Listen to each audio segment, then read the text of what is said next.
12 trained professionals walked away from the most secured estate in Portland. One broken man walked in and changed everything. If you've ever watched someone rebuild their life from the wreckage of everything they loved, stay with me, because this story will hit you somewhere deep. Follow this channel all the way to the end. Hit that like button right now, drop a comment with the city you're watching from. I want to see how far this story travels. Let's begin. The morning Ethan Hale drove through the iron gates of the Sterling estate, the sky over Portland was the color of old ash, low clouds pressing down like a lid on something that didn't want to be opened. He almost didn't take the job. 3 weeks earlier, he'd been sitting across from a recruiter named Dale Fitch at an employment agency on Morrison Street, a paper coffee cup going cold between his hands, listening to Dale describe the position in the careful, measured way people describe things they're slightly afraid of. Executive Protection Specialist, Dale said. Live-in, single employer, full benefits, housing on site, private schooling allowance for dependents. He paused. Compensation is exceptional. How exceptional? Dale slid a number across the desk. Ethan looked at it for a long moment. Then he looked up. What's wrong with it? Dale straightened a pen on his desk. The position has had some turnover. How much turnover? 12 specialists in 11 months. Ethan set down the coffee cup. 12. The employer is... Dale searched for the right word. Particular. That was one word for it. Ethan had done his research the night before the interview, sitting at the kitchen table while Lily slept down the hall. He'd pulled up everything publicly available on Vivian Sterling, which wasn't much, and that itself was a statement. 2 years ago, her name had been everywhere. Forbes Under 40 lists, tech and logistics conference keynotes, profile pieces about the youngest female CEO, to take Sterling Logistics from a regional freight company to a national healthcare supply chain operation worth north of $400 million. Then, 18 months ago, the articles stopped. Not because the company had stumbled. Sterling Logistics had actually grown through the silence, running on momentum and a tight inner circle. The articles stopped because Vivian Sterling had stopped appearing. No conferences, no interviews, no investor dinners, no public events of any kind. The last photograph anyone had published of her was from a hospital entrance, taken without permission, grainy and distant, showing a woman in a wheelchair being pushed through sliding glass doors by a man in a dark suit. The man in the dark suit had been her security chief, Marcus Webb. Marcus Webb had been killed in the same attack that put Vivian in that wheelchair. What exactly happened that night was a matter of sealed police records and aggressive legal intervention from Sterling's attorneys. What Ethan had been able to piece together from court documents and old news items was thin. A parking structure in downtown Portland, a vehicle ambush, shots fired, one fatality, one survivor with permanent spinal injuries. The attacker or attackers had never been publicly identified. The case had been handed off to a federal investigation that appeared to have produced nothing. Vivian Sterling had gone home, locked the gates, and essentially disappeared. And 12 security professionals, one after another, had walked back out through those gates inside of a year. Ethan had stared at his laptop screen for a long time that night. Then he'd heard Lily shift in her sleep down the hall. A small sound, just a blanket moving. And he'd looked at the number Dale Fitch had written on that slip of paper, and he'd thought about Lily's school, about her shoes with the worn-through left heel, about the second-hand mattress she was sleeping on that had a dip in the middle he kept meaning to fix. He'd closed the laptop and gone to bed. In the morning, he called Dale and told him he'd take the interview. The woman who met him in the estate's main reception room was not what he'd prepared himself for. He'd expected someone brittle, someone who wore their damage on the surface, short-tempered, defensive, maybe cruel in the particular way that frightened people become cruel. 12 people walking out the door in 11 months suggested a working environment that was something close to untenable. Vivian Sterling was seated behind a desk that had been positioned to face the room's main entrance directly. She was 30 years old, with dark hair pulled back without ceremony, and eyes that were the kind of gray-green that looked different depending on the light. She was wearing a plain white button-down with the sleeves rolled to the elbows, and she was looking at him the way someone looks at a car they're considering buying. Not rude, just thorough. The wheelchair was a rigid frame manual model, matte black, adjusted close and tight to her body. It was not decorated or softened in any way. It was a tool, and she used it like one. "Ethan Hale," she said. Not a question. "Yes, ma'am." Don't call me ma'am. It makes me feel like someone's grandmother. She glanced down at the folder on her desk, which he assumed contained his resume and whatever background checks Sterling's legal team had already run on him. Sit down. He sat. She didn't look at the folder again. She looked at him. You were military police. 8 years. Yes. Then private security, 3 different firms, 6 years total. That's right. Your last position ended 14 months ago. She said it flatly, letting the gap sit there. It did. Why? He'd prepared for this question. He'd prepared 3 different versions of the answer. Professional, deflective, technically true. He sat with them for a moment and then discarded all of them. My wife died. I had a 7-year-old and I was barely functional for a while. I took contract work when I could get it, but nothing full-time. I'm ready to be full-time again. Vivian looked at him without changing her expression. How did she die? Cancer. It moved fast, 8 months from diagnosis. I'm sorry. Thank you. She was quiet for a moment, then, the compensation package Dale quoted you. Did it include the private schooling allowance? He mentioned it. There's a good school 20 minutes from here, Montessori through 8th grade. If you take this position, Lily will have a place there. She said her daughter's name without any particular emphasis, which told him she'd done her own research. That's not contingent on performance. It's part of the offer. Something tightened in his chest. Not gratitude exactly, more like the particular ache of something you've been holding at arm's length suddenly moving close. He kept his face still. What happened to the 12 people before me? He asked. Vivian tilted her head very slightly. Most people, he guessed, didn't ask her that directly. Different reasons, she said. 3 quit within the first week. They found the assignment, the environment, more restrictive than they'd anticipated. She paused. Meaning they found me difficult. Were they right? A beat. Probably. And the others? 4 were dismissed for compromising the perimeter in various ways. 2 had their security protocols rejected. They kept designing systems that required me to ask for assistance to move between rooms. Her jaw tightened slightly on that last part. That's a non-starter. 1 left for a higher paying position. 1, she stopped. 1 made the mistake of treating this assignment as a caregiving role rather than a security role. Ethan nodded slowly. And you want to know if I'll do the same. I want to know if you understand the difference. He thought about it for a moment, genuinely thought about it, rather than reaching for the answer she wanted to hear.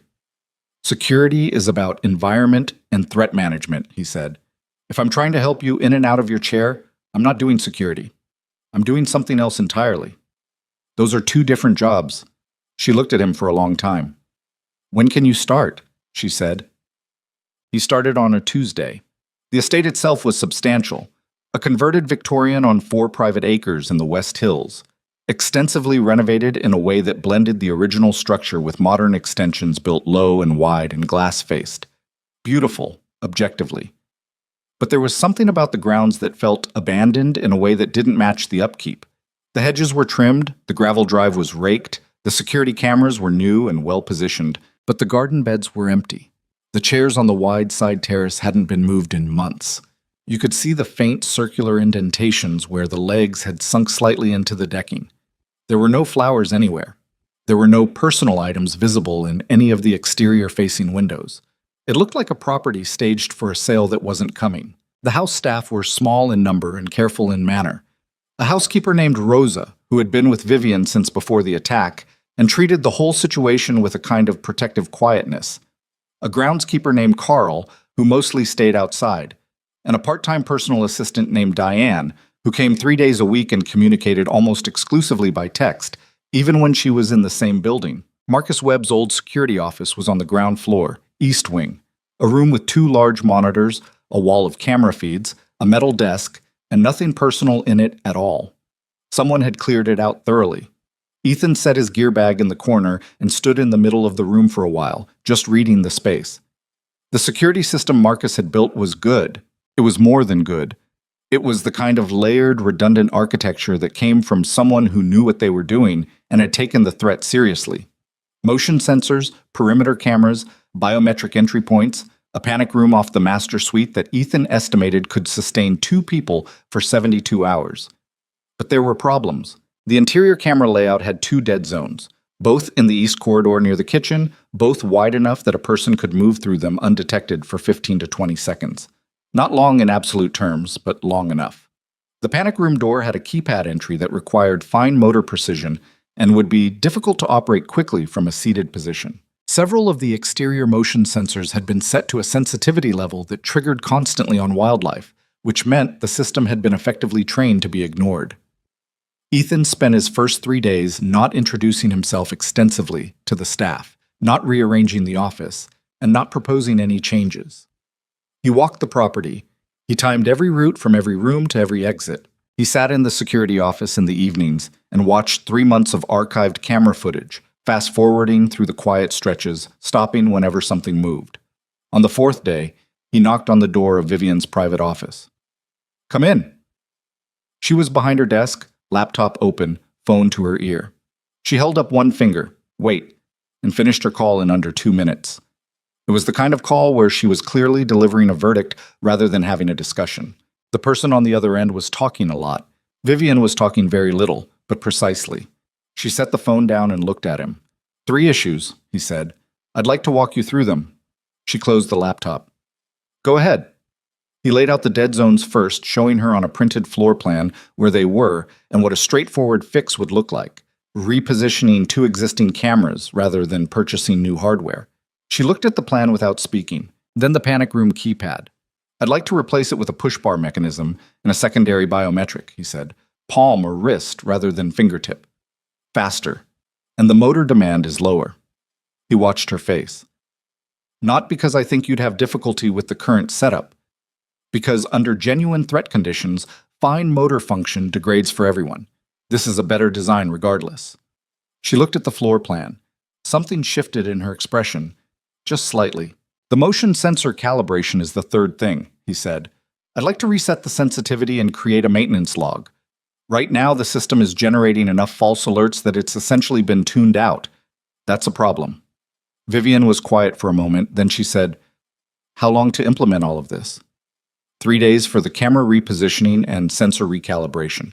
The panic room mechanism is a fabrication order. Maybe 2 weeks out. Do it." He turned to go. "Hale." He stopped. "The others," she said. "When they came to me with security changes, they framed them as—" She paused.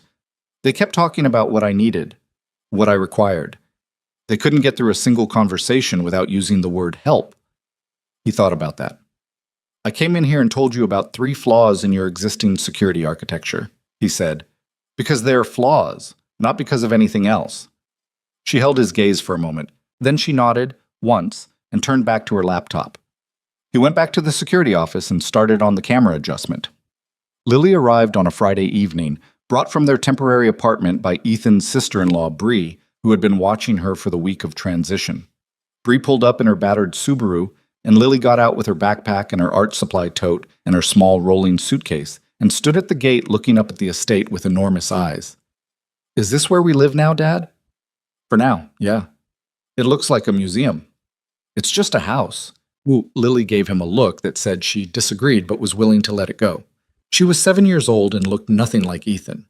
She had her mother's dark eyes and her mother's habit of tilting her head slightly when she was thinking hard about something. She carried a notebook everywhere she went and filled it with drawings that were, frankly, better than anything most adults could produce. Animals, mostly. Elaborate imaginary animals with detailed patterns and names she'd invented herself. She was the kind of kid who was quiet around strangers, not because she was shy, but because she was watching, taking notes in her head, deciding what she thought. She had been through a lot in the last 2 years. She hadn't come out the other side undamaged. Ethan would have been worried if she had, but she'd come out the other side still herself, which he counted as a small miracle every single day. He showed her the suite that had been set aside for them. 2 bedrooms connected by a shared bathroom, on the ground floor of the east wing, with a window that looked out over the rear garden. Lily walked around both rooms slowly, touching the walls, checking the window latches with a thoroughness that made something in Ethan ache because he knew exactly where she'd learned that particular habit. "It's a lot of space," she said. "Yeah. The lady who lives here, Mrs. Sterling? Ms. Sterling. Does she know we're loud in the morning sometimes?" Ethan almost smiled. "I'll let her know." Vivian's schedule was a controlled thing. Board calls in the morning, strategy sessions via video conference through midday, operational reports in the late afternoon. She rarely moved from the office suite before noon, and when she did, it was along established routes through the interior of the house, never outside, never into the parts of the building that hadn't been specifically adapted for her access. She had not been outside in 3 months, not even onto the terrace. Ethan noticed this the way he noticed everything, without remarking on it, without flagging it, logging it quietly, and letting it sit. What he did notice, over the first 2 weeks, was that the quality of her concentration in the late afternoons had begun to deteriorate. Not dramatically, but measurably. She would go quiet in the middle of calls, lose the thread of her own argument, stop mid-sentence, and have to restart. He caught it on the office camera feed several times, and he recognized it for what it was. Not medication, not cognitive fatigue. Something more like the specific exhaustion of a person who has been in the same 4 walls for too long. He didn't say anything about it. It wasn't his place to say anything about it. But on a Thursday afternoon in late October, when the weather had turned clear and cold, and the back garden was catching the low afternoon light in a way that made it look briefly beautiful, he knocked on the office door at 3:15 and said, "I'm doing a perimeter walk. The route past the east garden is clear if you want to take it." She looked up from her screen. "I'm working." "I know. I'll be passing through in about 10 minutes. He did the perimeter walk. He went past the east garden. He didn't look back toward the house. He heard the side door open 12 minutes later. She came out onto the stone path in a heavier sweater than the indoors had required, pushing herself through the first stretch of uneven gravel with the slightly aggressive efficiency of someone who had spent a lot of time getting very good at something they hadn't expected to need. She stopped about 20 feet from the door and was still for a moment, just breathing the outside air. Ethan kept moving. He didn't stop, didn't speak, didn't look directly at her. He was doing a perimeter walk. That was what he was doing. He finished the route and went back inside. The next afternoon, she came out without any mention from him. She was out there for 45 minutes. He watched the camera feed with the part of his attention that wasn't occupied by the security monitor, making sure the perimeter was clear, doing his job. The first time Lily and Vivian occupied the same space was an accident. It was a Saturday morning. Ethan was in the security office running a system update on the cameras, and Lily had apparently decided to explore the East Wing corridor with her drawing notebook, which she was theoretically not supposed to do without telling him first, and which she had definitely done before without telling him first. He caught it on the camera feed, Lily rounding the corner near the sunroom and pulling up short. Vivian was parked near the sunroom's east-facing window with a coffee mug and a tablet, doing something that might have been work or might have been nothing at all. Ethan watched the feed and held very still. Lily stood there for a second, doing her thinking hard head tilt. Then she walked toward the sunroom. He had the corridor audio on. He turned it up. Sorry, I wasn't supposed to be here," Lily was saying when the audio resolved. "I'll go back." A pause. Then Vivian's voice. "You don't have to go back." Another pause. Longer this time. "Are you drawing something?" Vivian asked. "I was going to draw the garden from the window. The light's different in the morning." A beat. "I can do it from a different window." "The light is good from here," Vivian said. "You can draw from here if you want." Ethan exhaled slowly. On the camera feed, he watched Lily look around the sunroom, pick a spot on the wide windowsill about 6 feet from Vivian's position, climb up with her notebook, and begin drawing with the focused silence of a person who has found exactly what she came for. They didn't speak again for 20 minutes. From the camera, it looked like they were simply 2 people sharing a room with a good window. Then Lily said, "What are the birds called?" "The brown ones with the striped heads."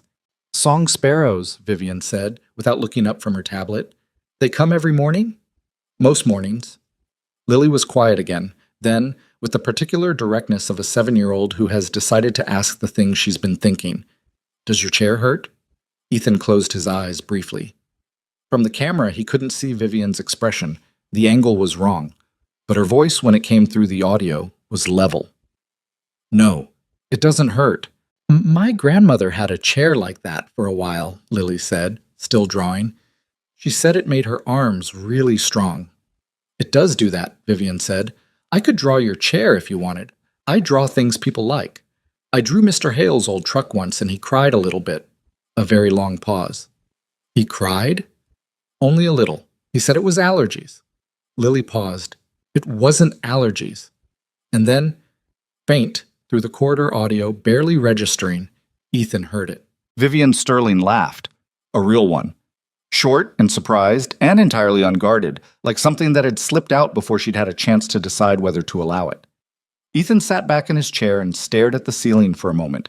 Then he went back to the camera update, which still had 40 minutes left to run. The call from Graham Pierce came on a Monday morning in early November. Ethan was in the security office when it came through on Vivian's main line. He monitored all incoming calls as a matter of protocol, recording them with Vivian's knowledge and consent. He wasn't listening in real time. He caught it on the afternoon review. Pierce's voice was the kind of voice that had been carefully constructed to sound reasonable at all times, the vocal equivalent of a well-fitted suit, warm without being warm, collegial without meaning it. Vivian, it's Graham. I'm calling because there's some concern at the board level. Nothing formal yet, just conversations. About continuity. About visibility. The Hargrove account renewal is coming up in January, and Hargrove's people have started asking questions about leadership consistency. A pause. They want to see you, Vivian. In person. People are starting to wonder. Vivian's response was brief. I'll be in touch, Graham. Of course. I just think it's worth having a frank conversation about the optics. The board has been patient, but I said I'll be in touch. The call ended. Ethan listened to it twice. He noted the specific word Graham had chosen. Optics.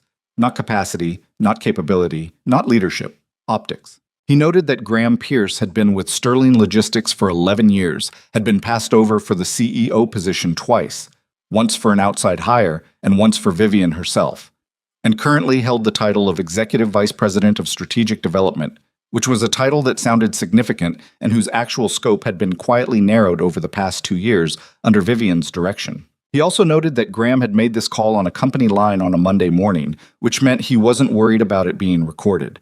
He was making a point. He wanted Vivian to know he was talking. Ethan flagged the call in the log and moved on, but he kept Graham Pierce's name open in a separate tab in his head, the way you keep a door open in a building you haven't fully cleared. The first thing that broke, before anything else broke, was a small thing. It was a Thursday evening in mid-November. Lily had come down with a cold.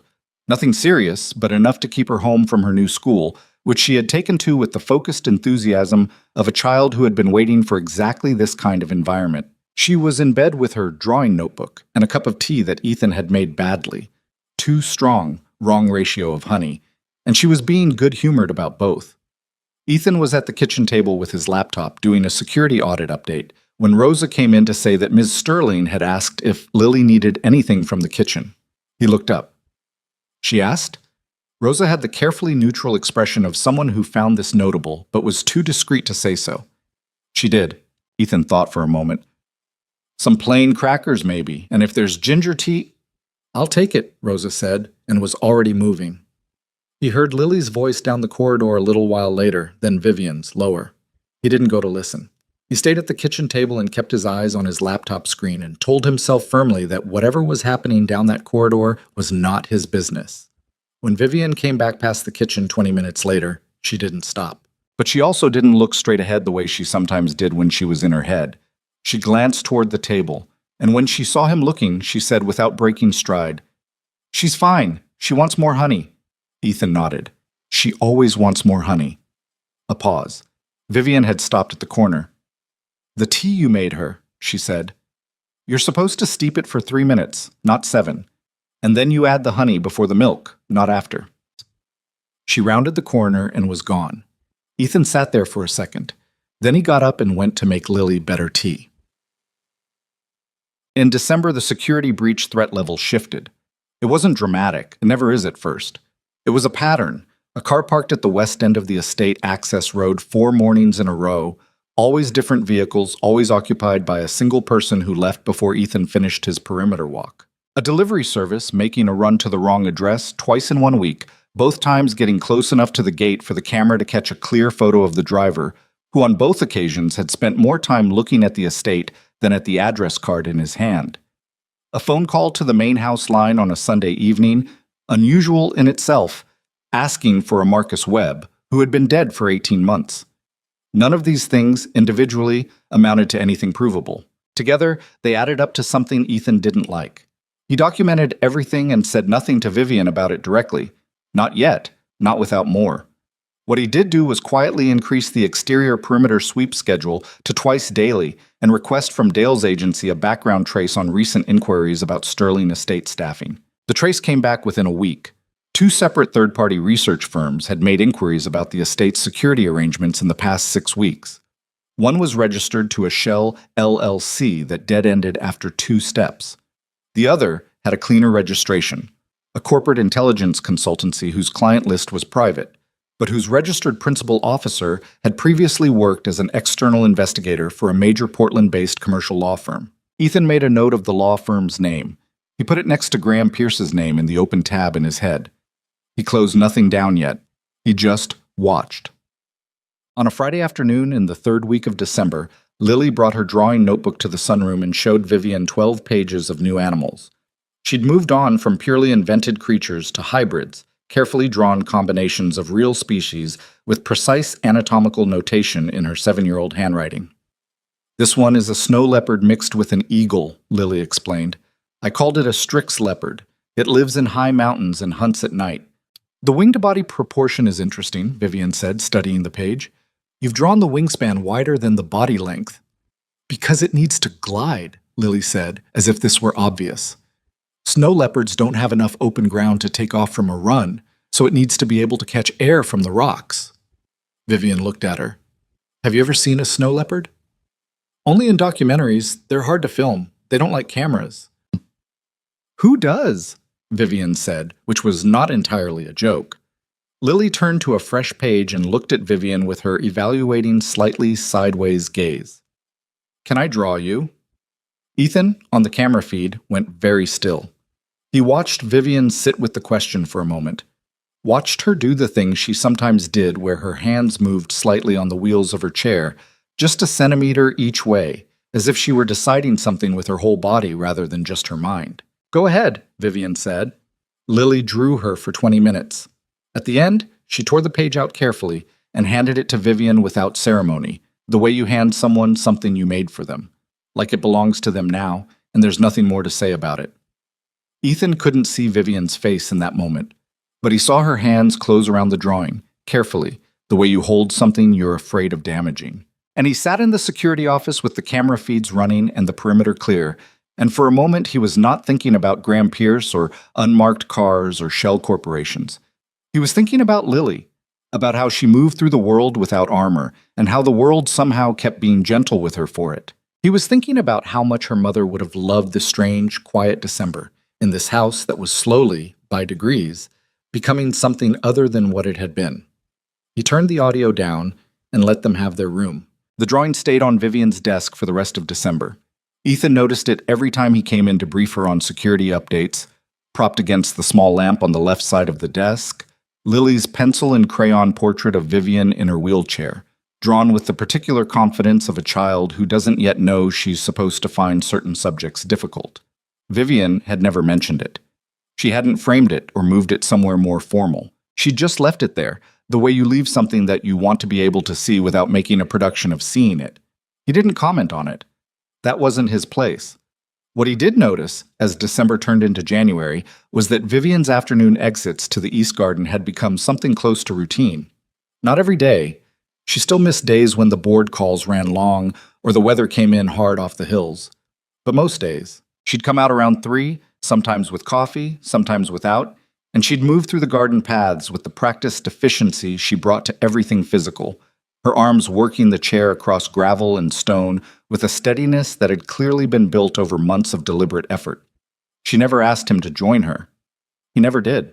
But his perimeter walk had, over time, adjusted its timing so that the rear garden route coincided with hers.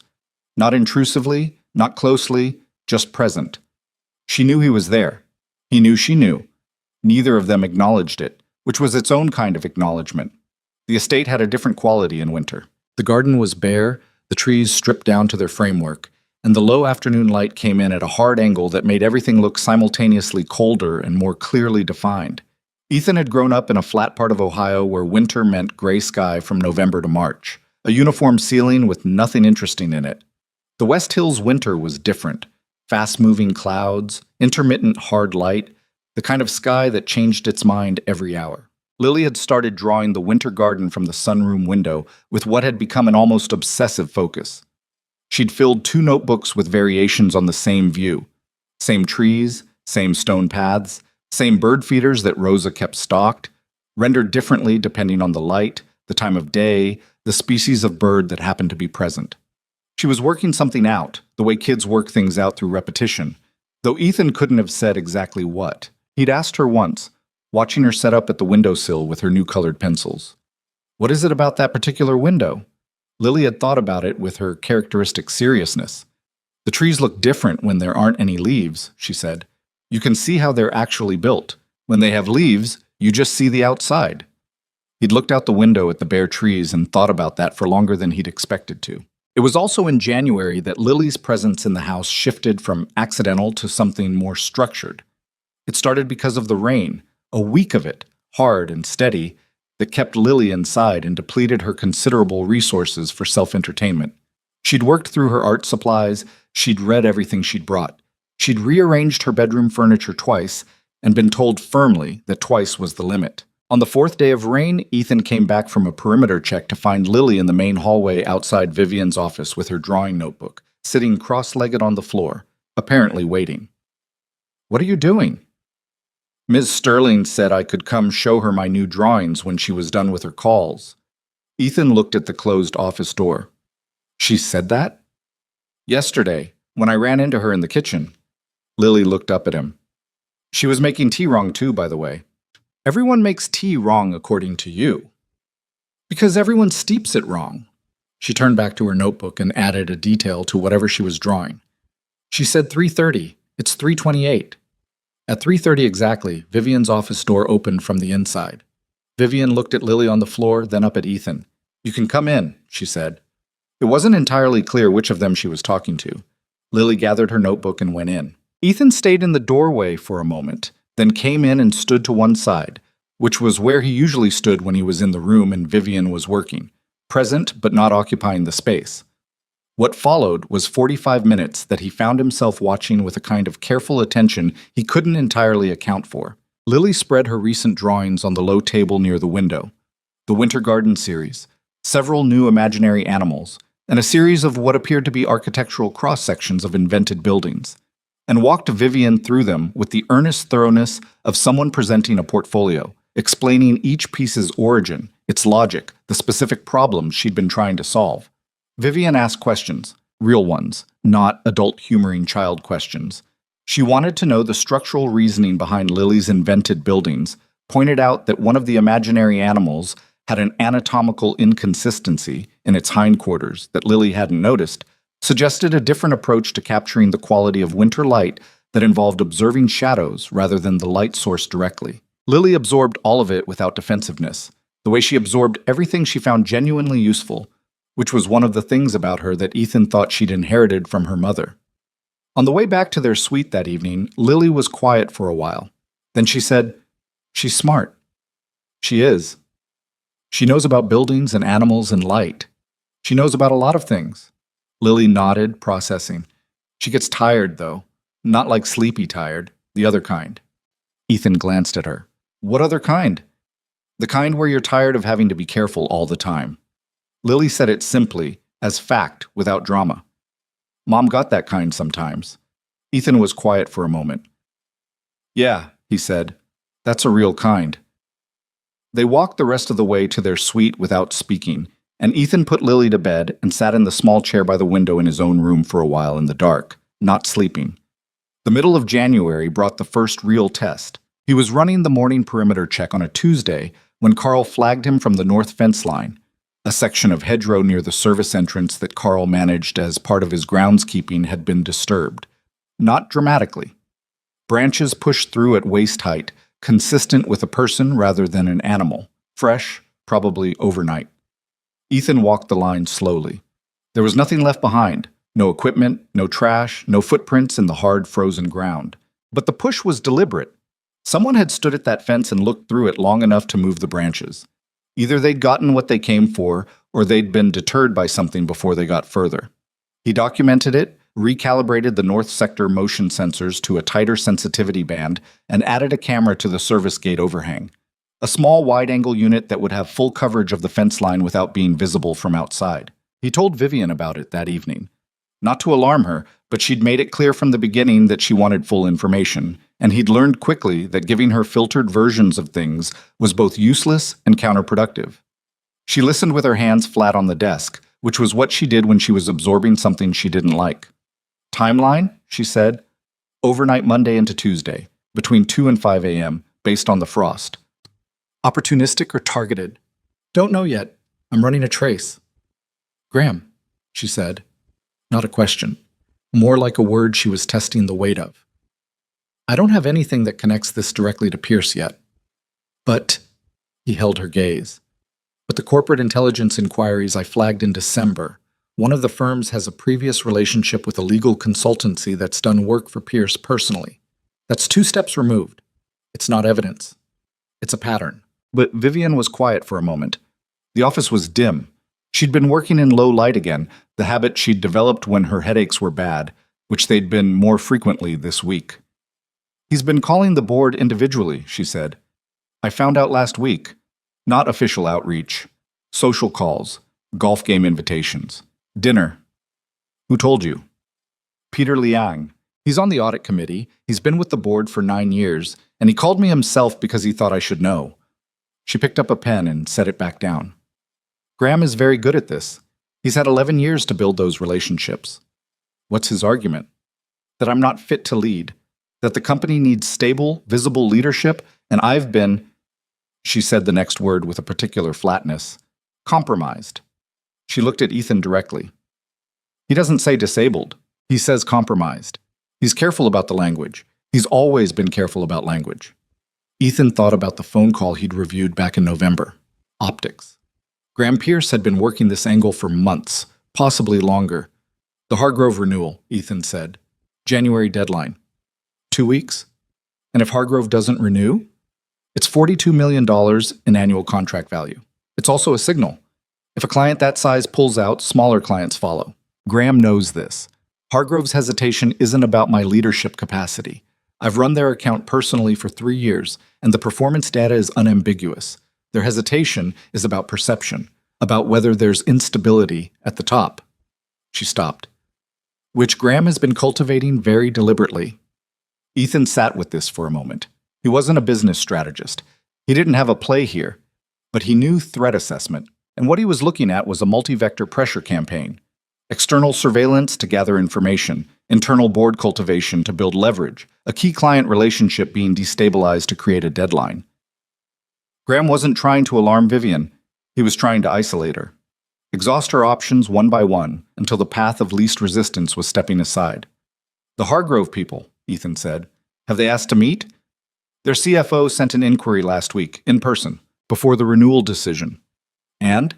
Vivian's hands moved on the wheels of her chair, that small, centimeter-each-way motion he'd come to read as the physical manifestation of a decision being weighed.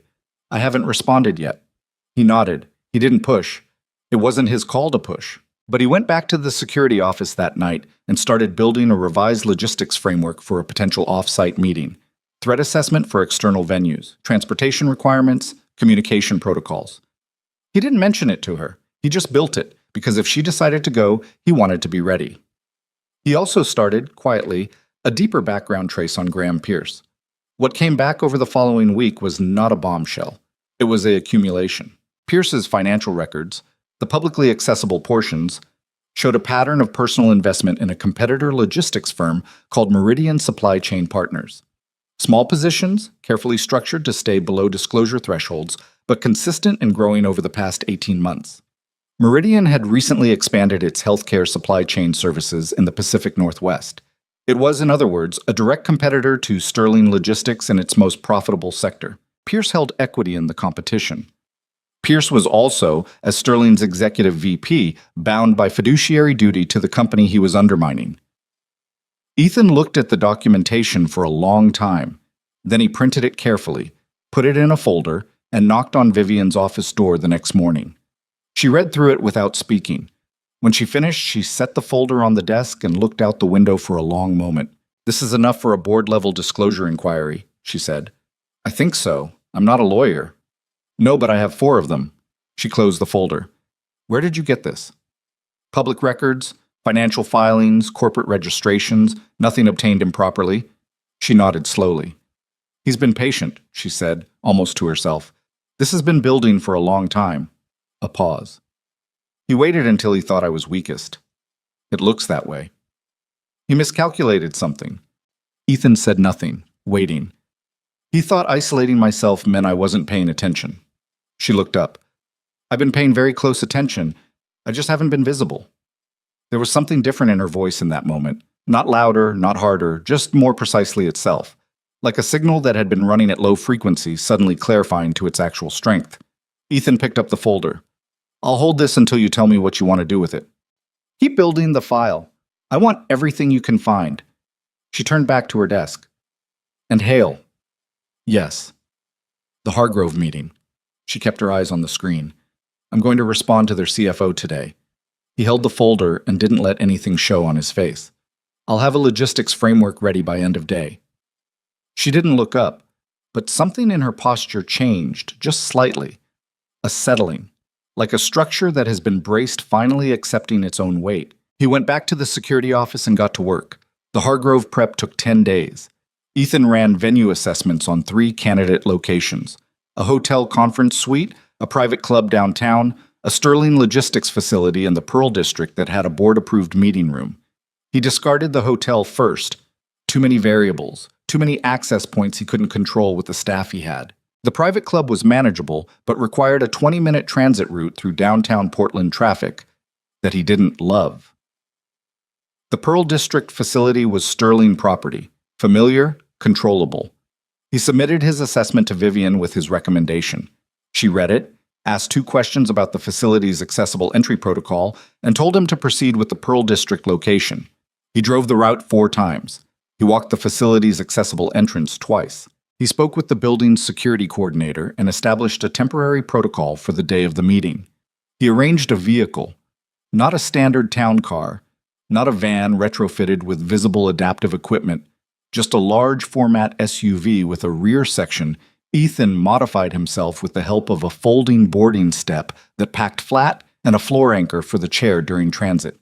He told none of this to Vivian in detail. He simply presented her, 2 days before the meeting, with a logistical brief. Departure time, route, arrival protocol, the meeting room setup, the return route. She read through it.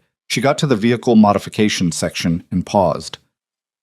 You did this yourself? The boarding step, yes. It packs flat. It's not visible from outside the vehicle. She looked at him. I didn't want you to have to navigate a ramp, he said, which was the honest reason and the only one he had. The step is the same height as a standard SUV running board. It's not a statement, it's just geometry. A long beat, then, fine. She handed back the brief without further comment. The night before the Hargrove meeting, Lily came to find him in the security office. It was past 9, which was past her bedtime, which she knew, and she stood in the doorway with the specific look of a child who has prepared a justification. I couldn't sleep, she said. Go to bed. I made something. She held out a folded piece of drawing paper. For Miss Sterling, for tomorrow. He took it and unfolded it carefully.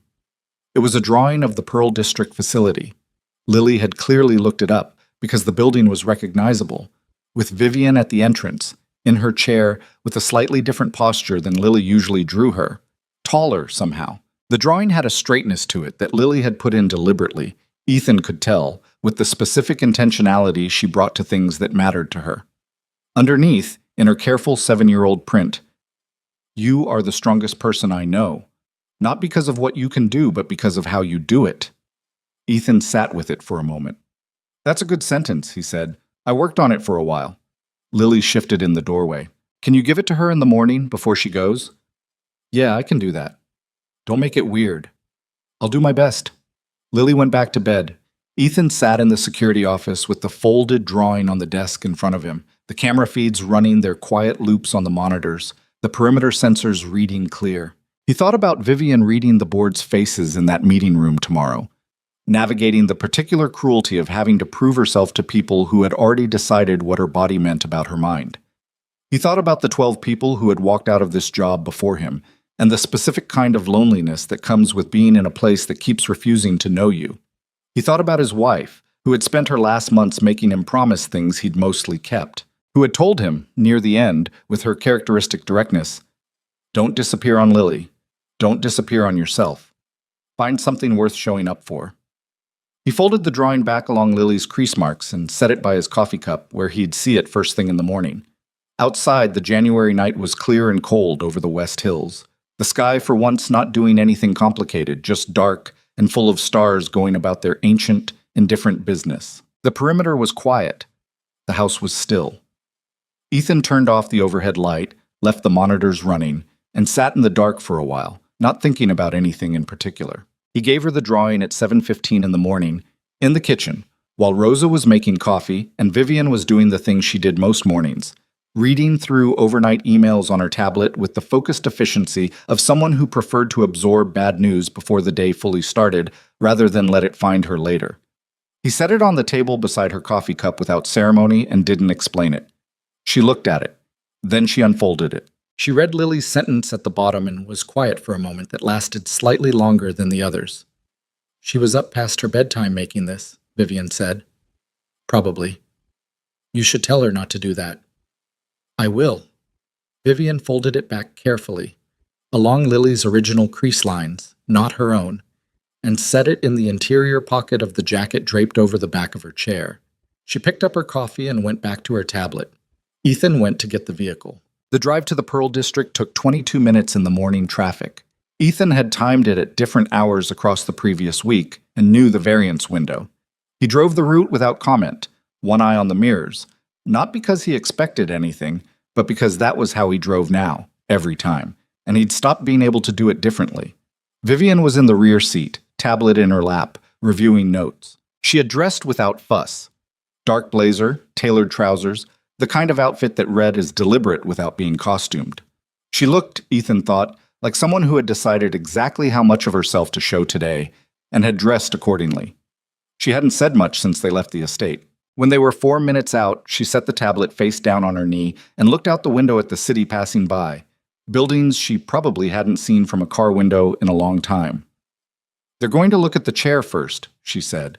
Not self-pity, not bitterness, just fact. "Some of them will," Ethan said. Hargrove's CFO is a man named Daniel Reeve. He's 61 years old, has been with Hargrove for 22 years, and ran their operations division during the 2009 downturn. He's seen actual crisis. She paused. He'll look at the chair first, and then he'll get over it in about 30 seconds. "And the others?" "There are 2 others. One of them has met me before, in person, before the attack. She'll be fine. The third one I don't know." A beat. "The third one concerns me." "Why?" "Because I can't read people I don't have data on, and I don't do well with variables I can't prepare for." She said it plainly, the way she said most things about herself. Without apology, and without the slightly aggressive self-deprecation that some people use to preempt judgment. Just accurate self-knowledge, stated and left there. Ethan pulled up to the facility's accessible entrance.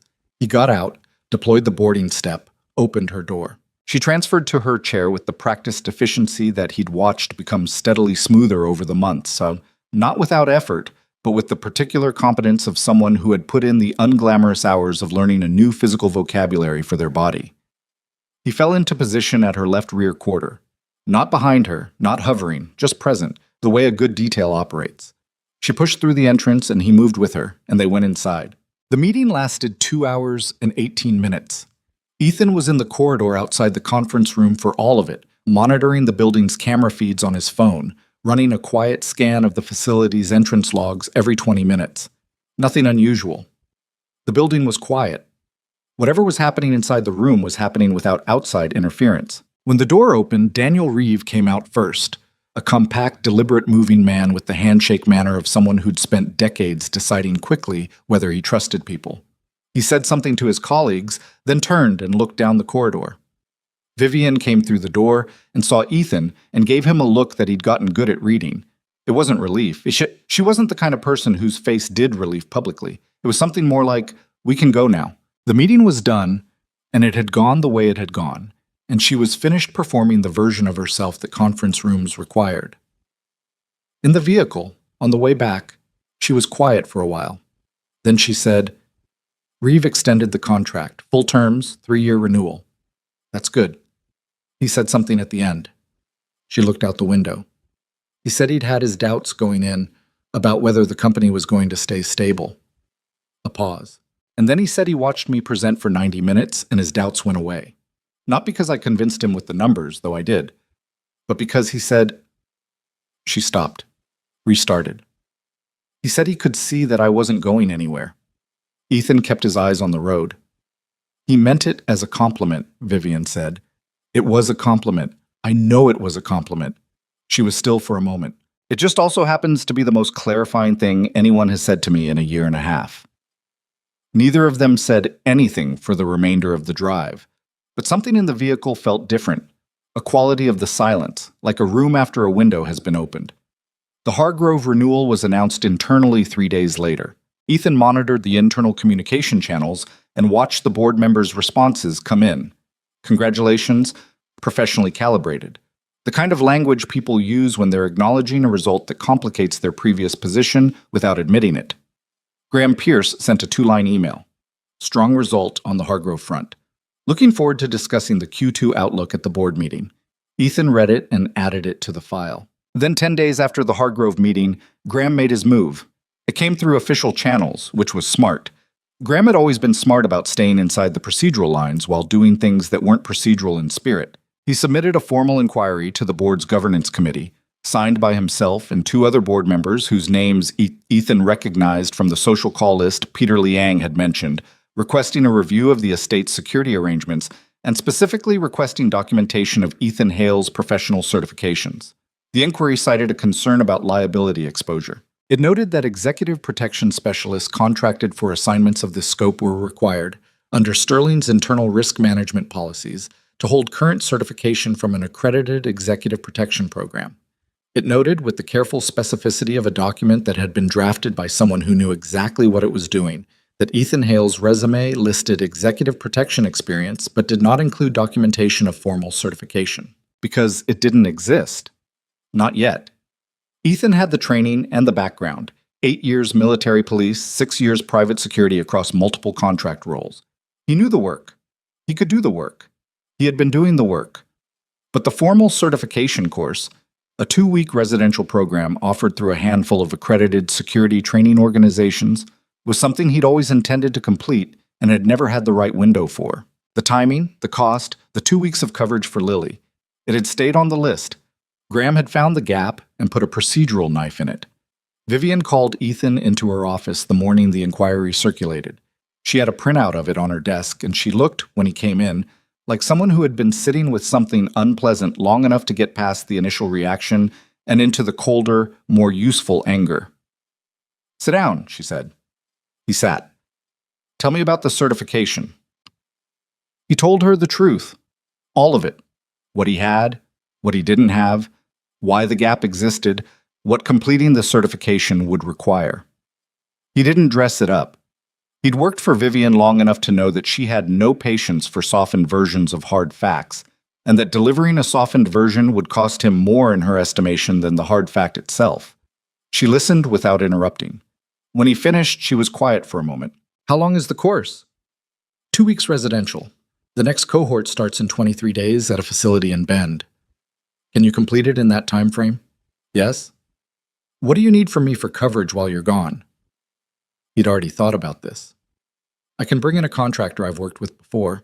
His name is Kevin Marsh. He's solid. He knows my system. I'd brief him fully before I leave and stay reachable by phone for anything non-routine." But Vivian looked at the printout again. "Graham is going to push the governance committee to require this be resolved before the next board meeting. That's in 31 days. "I know. Which means if you start the course in 23 days, you finish 2 days before the board meeting." "Yes." She tapped the edge of the printout against the desk, once. "That's not a comfortable margin." "No, it isn't. But it works. It works." She looked at him steadily.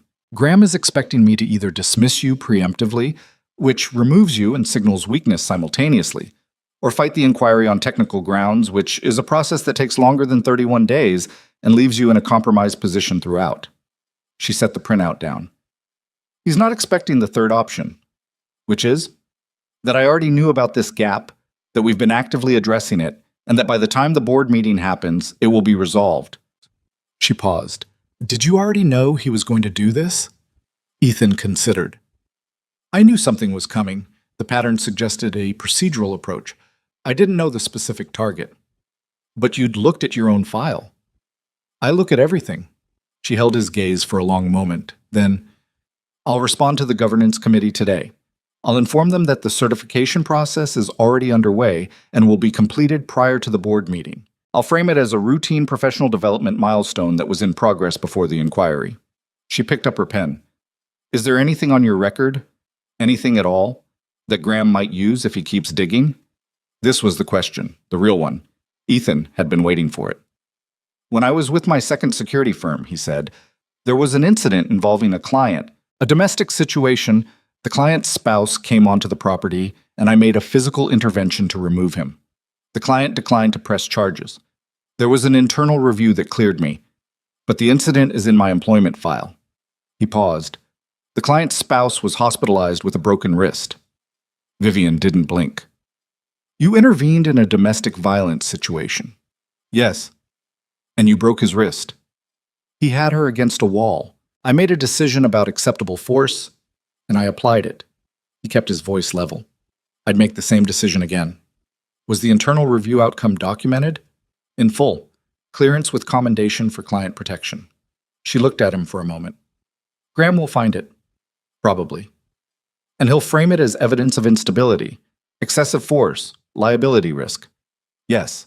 And my response to that will be to make sure Peter Liang and the 3 board members I actually trust read the full file before Graham's version reaches them. She clicked her pen open and closed.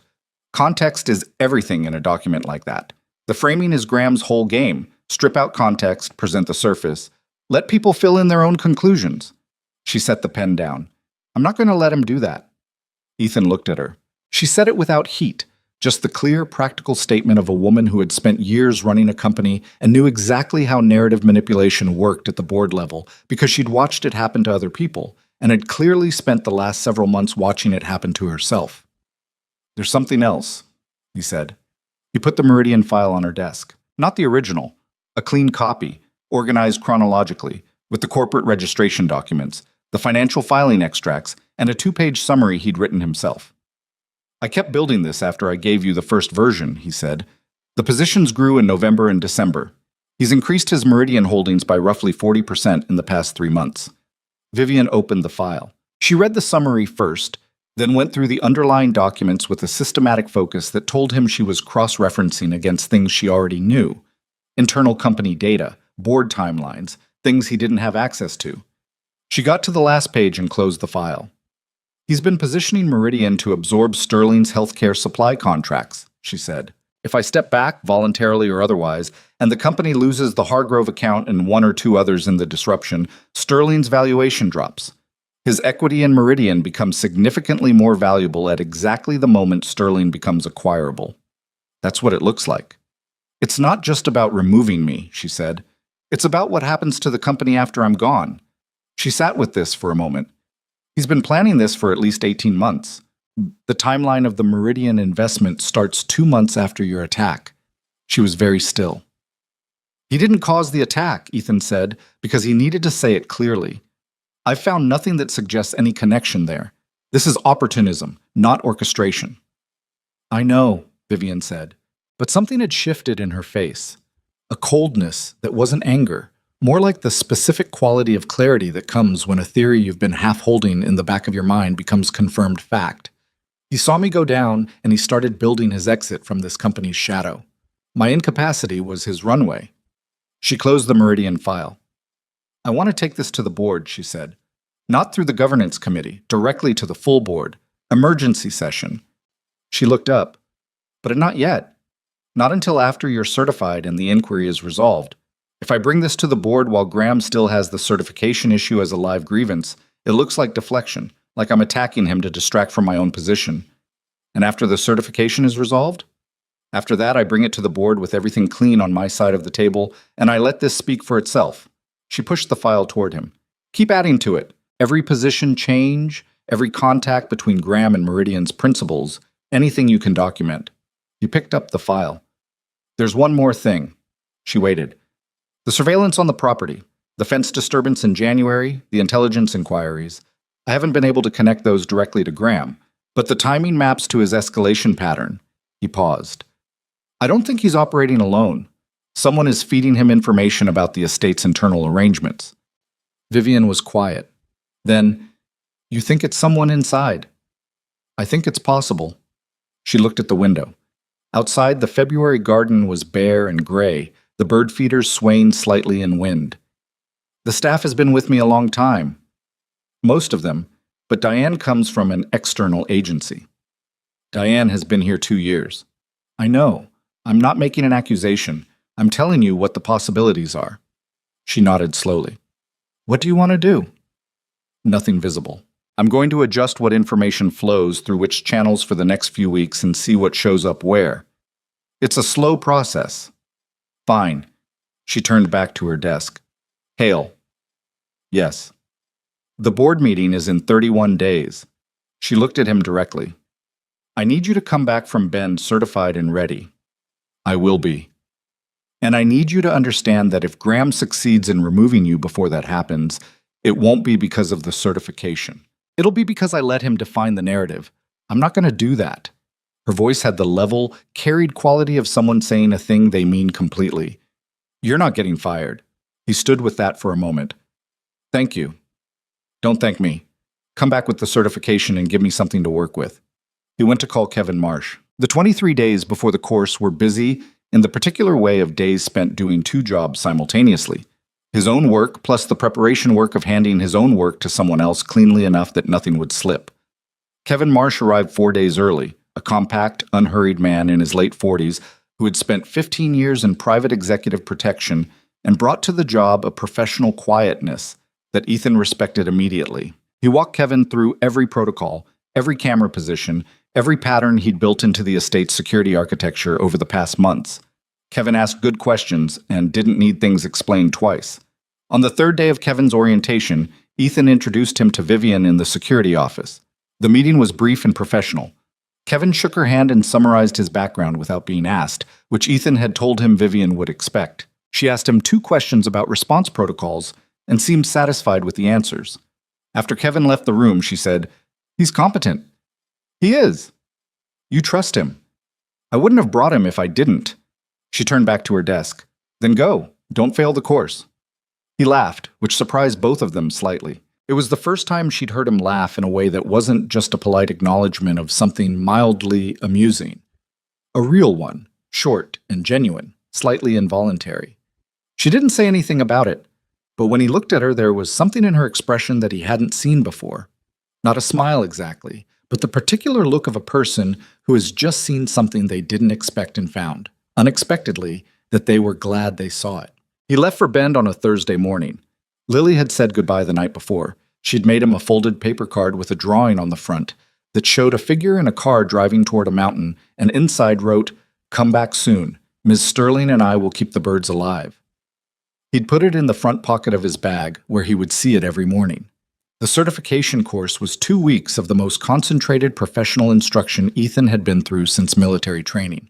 He was the second oldest person in the cohort, 12 specialists at various stages of their careers, from a former Secret Service agent completing a recertification to a 26-year-old from Atlanta on her first executive protection contract. The curriculum covered threat assessment frameworks, emergency medical response, vehicle dynamics, surveillance detection, legal accountability, and the particular skill set of operating as part of a principal's daily life without compromising either their security or their autonomy. That last module was taught by a woman named Carol Teague, who had spent 18 years protecting high-profile clients across 3 continents and spoke about the work with a dry, practical authority that Ethan found immediately credible. On the 3rd day of her module, she said something that Ethan wrote down in his notes and kept returning to. The principal is not your job. The principal's safety is your job. The difference seems semantic until you're in the field, and then it's the difference between a professional and a handler. Your client is not a package you're transporting. They're a person living their life. Your job is to make that life as safe as possible while disturbing it as little as possible. The moment you start treating the principal as the problem rather than the environment as the problem, you've lost the thread. He thought about the 12 specialists who had walked away from the Sterling estate. He thought about what Vivian had said in their first meeting. They kept designing systems that required me to ask for assistance to move between rooms. They treated her as the constraint to be managed. He treated the environment as the constraint to be managed. It had seemed obvious to him from the beginning, but hearing Carol Teague lay out the principle formally made him understand why it hadn't been obvious to the others. Because treating a person with a visible disability as a problem to be solved was a habit of mind that most people didn't know they had until it was named. He called Lily every evening. She gave him detailed reports on the birds, species, frequency, behavior, and brief diplomatic summaries of the estate's general status that suggested she was choosing her words more carefully than a 7-year-old typically would, which told him she'd picked up on the fact that the current situation was somewhat elevated. On the 8th night, she said, "Ms. Sterling is working very late. Rosa makes her tea and she doesn't drink it. Is she okay?" She's like you get when you're worried about something, but you don't want to say you're worried about it. A pause. She does the chair wheel thing, the back and forth. Yeah, she did it for a long time yesterday. He sat with that. Thanks for telling me. Is the thing going to be okay? Yes. Are you sure? He wasn't entirely sure, but Lily asked the question with the specific need of a child who has already had one rug pulled out from under her and needs to know the floor is solid. And he had learned by now that there was a difference between a reassurance that was a lie and a reassurance that was a commitment. "I'm going to make it okay," he said. "That's different from sure, but it's better." A beat. "Yeah," Lily said. "Okay." He passed the certification on the final day of the course. All sections, clean, no conditions. He drove back to Portland on a Saturday morning, the certification documentation in his bag beside Lily's card, the West Hills resolving ahead of him through the windshield as he came over the highway's last rise. He'd been gone 14 days. The estate looked the same from the outside. Gates, hedgerow, the bare upper branches of the garden trees visible above the east wall. But as he pulled through the gate, he noticed something he hadn't seen before. On the south-facing wall of the main building, in the morning light, several new climbing plants had been installed in the ground-level beds. They weren't blooming, it was still February, but they were there, staked and planted, which meant someone had made a decision about the spring while he was gone. He parked and went inside. Rosa was in the kitchen and told him Lily was at school and Ms. Sterling was in a board call until 11. At 11:15, he knocked on the office door and came in and set the certification documentation on her desk. She looked at it. She opened the folder, checked the date, checked the issuing body, closed it. "The board meeting is in 9 days, she said. "I know." He paused. "While I was gone, did anything—" "Diane gave notice 3 days ago," Vivian said, unexpectedly. "She said it was a personal decision." He was quiet for a moment. "And the information channels I adjusted before I left?" Vivian looked at him steadily. "One of the adjusted channels had a leak. It went to a contact associated with the corporate intelligence consultancy you flagged in January." She paused. "It came from Diane's access point." He nodded slowly. "I'll document it." "I already did." She picked up a folder from the left side of her desk, not the Meridian file, a new one, and held it out. "I'm not entirely helpless when you're not here." He took the folder. It was thorough. More thorough than he'd expected, cross-referenced against the intelligence consultancy data he'd left her. She'd done it herself, he could tell from the formatting, which was less systematic than his but more interpretive, filling in logical connections between data points with a precision that came from understanding the business context he didn't have. He looked up from the folder. "This is good work." "I know how to gather information," she said. "That's not the skill I needed from you." He held the folder and thought about that. Then he thought about Carol Teague's third day, and the difference between a professional and a handler. 9 days, he said. 9 days. She turned back to her screen. "And Hale, the plants on the south wall." He stopped. "Lily picked them out," Vivian said without looking up. "She said the south wall needed something growing on it by spring. I told her she could choose." A pause. "She chose well." He left the office and went to the security office and sat down and opened the new folder and started working. And outside, the February morning was cold and clear over the West Hills. And somewhere across the city, Lily was in her classroom drawing things she saw and things she imagined and things that lived in the territory between them. And in 9 days, it would all come to a point. And Ethan Hale sat at his desk with his certification in his bag and the work in front of him and did not look away from any of it. The 9 days passed the way the days before something difficult always pass.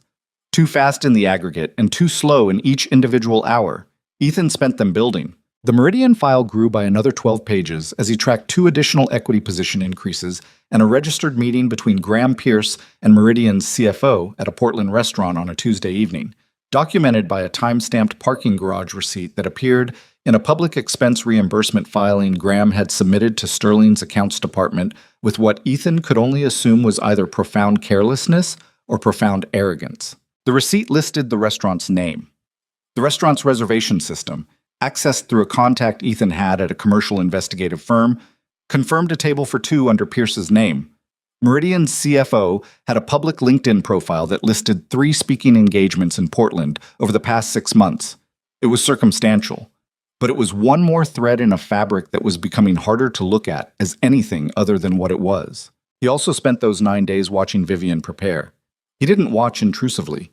He watched the way he watched everything, through the regular rhythms of the job. But what he saw was a woman doing something he recognized from his military years, from the nights before operations that mattered.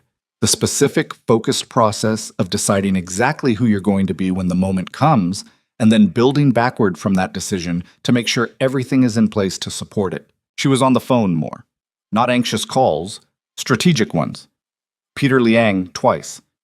A board member named Sylvia Okafor, who ran a healthcare investment fund and had been Vivian's most consistent ally on the board since before the attack.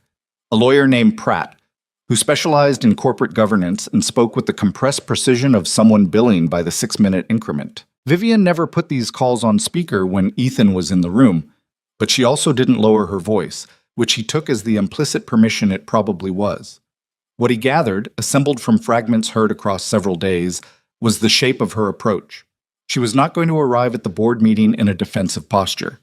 She was not going to respond to Graham's inquiry as though it were the primary agenda item. She was going to bring the Meridian documentation to the table herself, frame it as a fiduciary concern requiring immediate governance action, and let Graham's inquiry about Ethan's certification become, in context, exactly what it was: a procedural harassment tactic deployed by a board member with a material conflict of interest in the company's failure.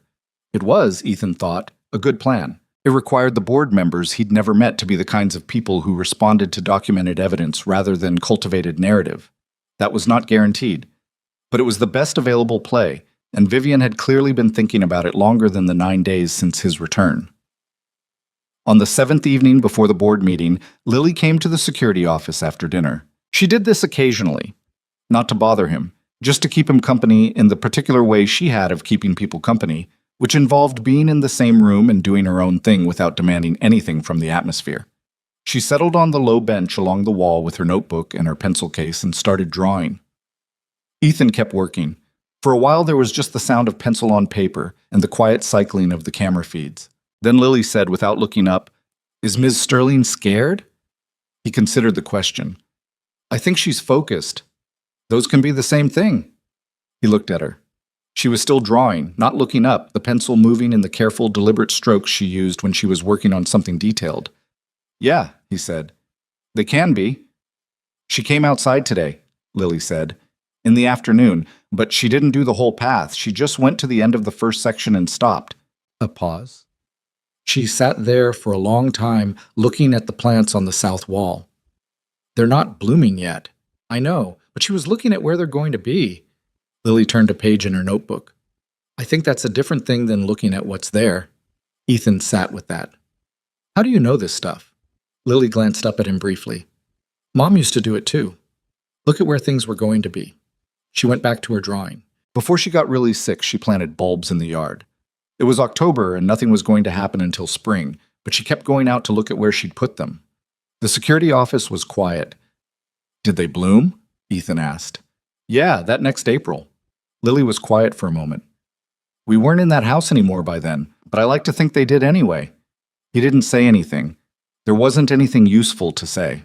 After a while, Lily held up her notebook. She'd drawn the south wall, the bare climbing plants in their new beds, the stakes, the winter gray stone behind them. She'd drawn them not as they were, but as they would be, full-leafed, flowering, covering the lower third of the wall in dense green. "I'm going to give this to her before the board thing," Lily said. "That's a good idea." She looked at him. "You should get some sleep, Dad. You look tired." "I'm fine." "You always say that." She closed the notebook. "Mom used to say it too." She slid off the bench, collected her pencil case, and stopped in the doorway. "Good night?" "Good night, Lil." She went down the corridor and he listened to her footsteps, and then he turned back to his screen and sat there for a moment, not reading anything before he could pull himself back to the work. The board meeting was held at Sterling Logistics headquarters on the 16th floor of a building in the South Park blocks. It was a Tuesday morning, February 28th, overcast and cold. The kind of Portland winter day that wasn't quite raining but had made it clear that it was thinking about it. Ethan drove.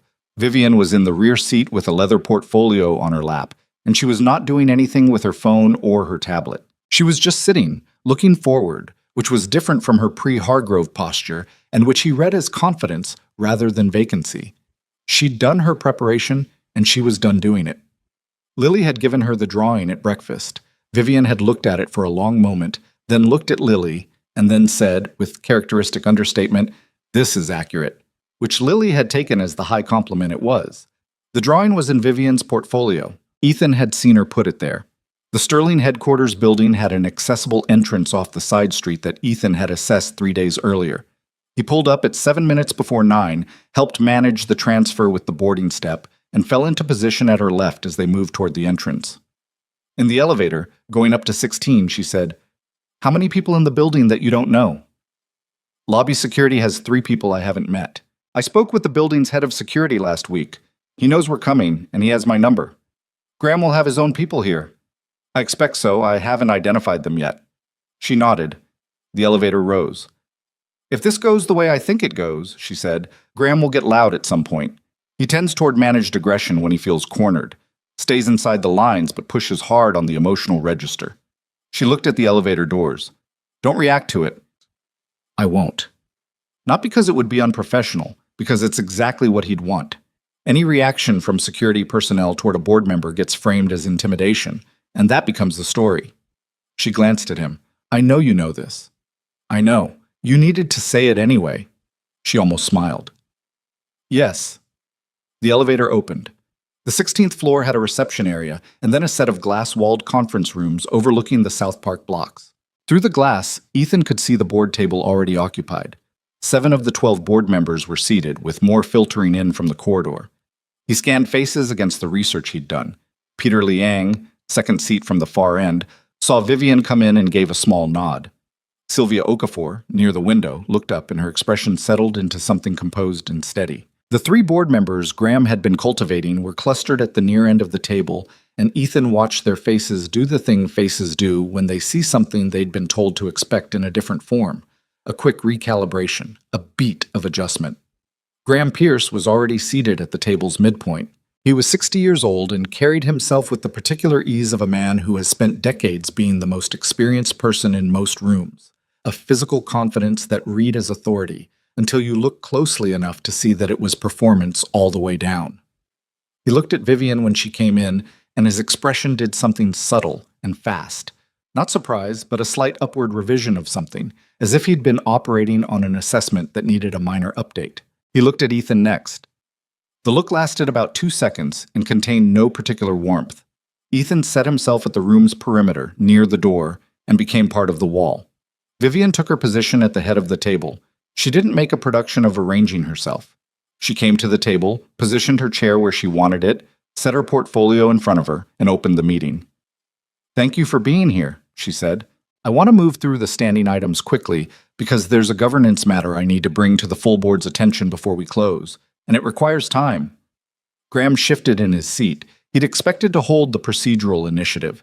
The certification inquiry was listed as the 4th item on the standing agenda, and he'd presumably planned to let it build through the first 3 items before deploying it. Vivian had just announced she was going to preempt it, and the room had heard that announcement in whatever register they were tuned to. The first 3 standing items took 35 minutes. Vivian moved through them with the practiced efficiency of someone who had been running these meetings for years, and watching her do it, Ethan understood something he'd only partially grasped from the estate. That the boardroom was a place where she was entirely herself in a way that even the garden wasn't quite, because this was the context she'd been built for, the one in which her particular combination of precision and authority had no friction against the environment. She was, in this room, completely at home. Graham spoke twice during the standing items. Both times, Vivian answered him the same way, directly, with data, without hostility and without any softening that could be read as concession. He was good in the room. Ethan could see why he'd survived 11 years in her orbit. But he was operating against someone who knew the ground better than he did and had stopped pretending otherwise. At the 40-minute mark, Vivian set down her pen and said, "The governance matter." She opened her portfolio and distributed copies of a document to each board member. Ethan watched the room as they received it, watched eyes move down the first page, watched the room's temperature change. "I'm placing before the board documentation of a material conflict of interest involving a member of this board," she said. "The conflict has been active for approximately 18 months and involves undisclosed equity positions in Meridian Supply Chain Partners, a direct competitor to Sterling Logistics in our primary healthcare supply vertical." She paused. "The board member in question is Graham Pierce." Graham didn't move. His face did a very controlled thing, a slight forward shift of the jaw, a deliberate relaxing of the hands on the table. He'd been caught, and he knew it, and he was deciding in real time how to handle being caught. "This is a serious allegation," he said. His voice was exactly the calibrated warmth it always was. "And I want to be clear that I intend to cooperate fully with any review process."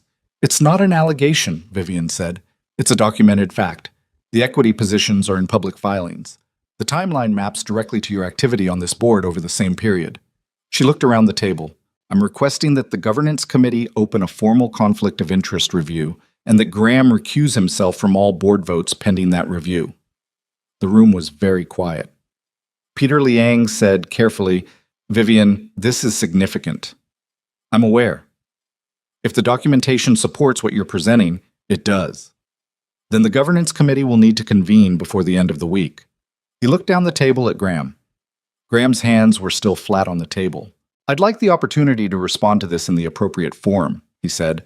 "A board meeting is not—" "You submitted a formal governance inquiry about this board's security arrangements last month," Vivian said. "You chose the form." She let that sit for exactly the right amount of time. "Now, the inquiry itself. My security specialist, Ethan Hale, holds full current certification from the National Executive Protection Institute, completed 14 days ago. The certification documentation has been filed with the governance committee as of this morning." She turned a page in her portfolio. "The inquiry is resolved. Are there questions?" One of Graham's 3 cultivated allies, a man named Forrest Briggs, who ran a real estate investment trust and had been on the board for 4 years, said, "Vivian, given what you've just presented, I think it's worth asking whether the inquiry itself was submitted in good faith, or whether it was—" "I'll leave that to the governance review," Vivian said. "I don't need to characterize it. The documentation will speak to the context." Graham looked at Ethan then. A long look. Not threatening, not exactly, but the kind of look that contains an acknowledgement. "You built that file." Ethan held the look without expression and without moving, which was what the job required, which was what he did. Graham looked away first. The meeting concluded 40 minutes later. The governance committee committed to convening by Thursday. Graham Pierce left the room without speaking to Vivian and without looking at Ethan again. 2 of his 3 board allies had shifted their conversational energy toward Peter Liang by the time the meeting broke up, which Ethan read as the political recalibration it was. Sylvia Okafor stopped beside Vivian on the way out. She was a tall woman in her mid-50s who carried herself with the specific ease of someone who has made a lot of money and stopped being impressed by most things. And she looked at Vivian with an expression that was warm without being performative. "I've been waiting for that for about 14 months, she said. "I know," Vivian said. "You should have done it sooner." "I wasn't ready sooner." Sylvia looked at her for a moment. "Are you ready now?" "Yes." Sylvia nodded, picked up her bag, and left. Vivian sat at the table for a moment after the room cleared, looking at nothing in particular. Ethan stayed at the perimeter until she looked at him. "Ready?" she said. He brought the vehicle around. The drive back was quiet for the first 10 minutes. Then Vivian said, "He'll fight the governance review." "Probably. It won't matter. The documentation is clean, and Pratt knows the process better than Graham's lawyers do." She looked out the window. "He might try to negotiate a quiet exit, resign before the review concludes, frame it as a personal decision. Would you accept that?" She was quiet for a moment. "I'd accept it if the recusal is immediate and complete. The Meridian positions get disclosed and divested, and he signs a non-disparagement agreement that covers the company and its leadership." A pause. "I'm not interested in punishing him publicly. I'm interested in removing him cleanly." Ethan nodded. "That's a pragmatic approach." "It's the right approach." She turned from the window. "Publicly destroying him would occupy 6 months of board attention and legal resources, and would make every future investor wonder whether there's more instability coming. A clean exit with documentation on file is better for the company." She paused. "And for me, I don't want to spend 6 months thinking about Graham Pierce." He glanced at her in the mirror. "What do you want to spend 6 months on?" She looked at him for a moment, then she turned back to the window. "There's an initiative I've been developing. Healthcare logistics for underserved communities, rural access, last-mile distribution for medical supplies, and pharmaceuticals to areas that major distributors don't service profitably." She said it in the tone of someone describing something they've been holding privately for a long time. "Sterling has the infrastructure. We have the relationships with healthcare networks. The gap is the operational model for the unprofitable routes. And that's a significant undertaking." "It is. It needs someone who understands threat environments, operational logistics, and how to build a system that works in conditions that aren't optimal." She paused. "Someone who can think about what the environment requires rather than just what's standard." He drove for a moment without speaking. "Is this a job description?" "It's a conversation." She was quiet. "I've been watching you work for 6 months. The way you approach a problem, you start with what's actually there, not with what the protocol says should be there. You adjust the system to the reality, not the other way around. That's just how the job works. For you it is. For most people it isn't." She looked at him in the mirror again, direct. "I'm not asking you to stop doing what you do. The security function stays. But I need someone to co-build this initiative, and I've been through 3 consulting proposals that all started from a template rather than from the actual problem. I don't want another consultant." She stopped. "I want a co-founder." Ethan was quiet for a long moment. They were on the 405, coming over the West Hills, the city laid out ahead and below in the afternoon gray. "I'm not a business person," he said. "I'm not a security specialist. We've managed. The risks are different.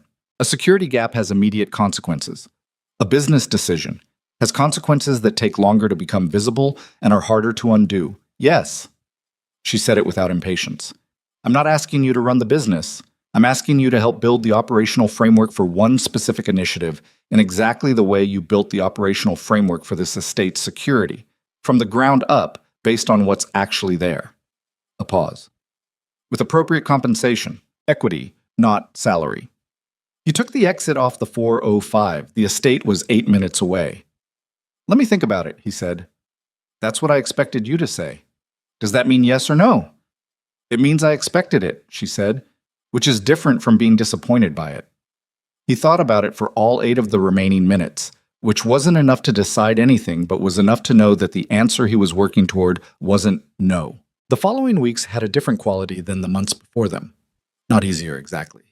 There was still the governance review, still the work of documenting the full scope of Graham's conflict for the committee, still the daily security operations that didn't stop because the boardroom crisis had partially resolved. But something had decompressed. The particular tension that had lived in the estate since January, the sense of pressure being applied from outside in ways that couldn't yet be fully named, had eased enough that the house felt different.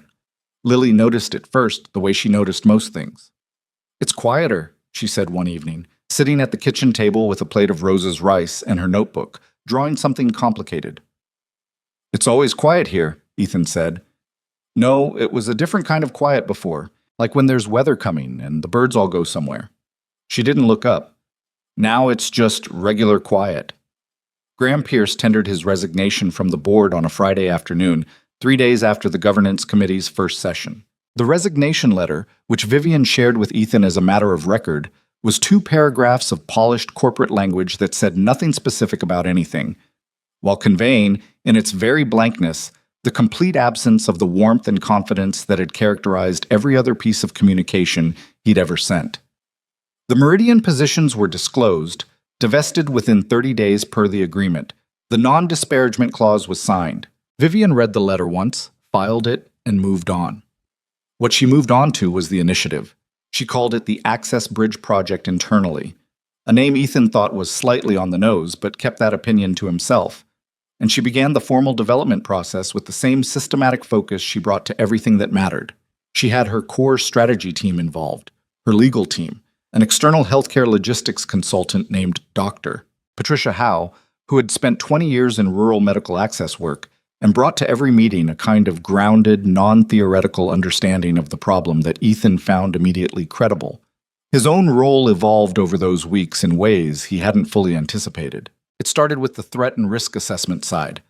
Rural distribution routes had different exposure profiles than urban ones, and the communities the initiative was designed to serve were often in areas where traditional security frameworks simply didn't translate. He built a risk matrix that started from the actual conditions of each proposed route rather than from a standard template, and Vivian incorporated it into the operational model in a way that changed 3 of the 4 initial pilot route designs. But he found himself pulled further in than that. The operational framework required someone who could think about systems that worked under constraint, routes that were long, under-resourced, operated by small teams in conditions that didn't allow for error. This was, in a different vocabulary, exactly what security work required. You built for the hardest day, not the average day. You identified where the system would fail under pressure, and you fixed it before it failed. You didn't assume optimal conditions. He said as much to Vivian in one of the early planning sessions, and she looked at him across the table and said, "That's the first useful thing anyone has said in 2 weeks of planning meetings." Dr. Howe, who was sitting across from him, laughed. "It's not wrong." He joined the project as co-founder in mid-March, with a formal agreement in equity terms that Vivian's lawyers drafted and that Ethan had his own lawyer, a friend from his military years who had gone into private practice, review before he signed. It was not a decision he'd made lightly or quickly. He'd thought about it for 2 weeks after the drive back from the board meeting, had talked it through with Bree during a Sunday phone call, had even, in the strange quiet of a late-night security office shift, written down the reasons on a piece of paper and looked at them for a while before concluding that the list on the yes side was longer and more compelling than the list on the no side. What he hadn't told Vivian, what he probably would never tell Vivian, was that the thing that finally settled it wasn't the equity terms or the scale of the initiative or the operational challenge that genuinely engaged him.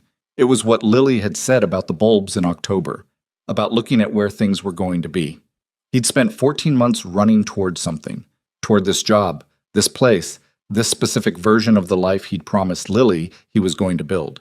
And somewhere between the January fence line and the February board table and the March planning sessions, he'd realized he wasn't running toward it anymore.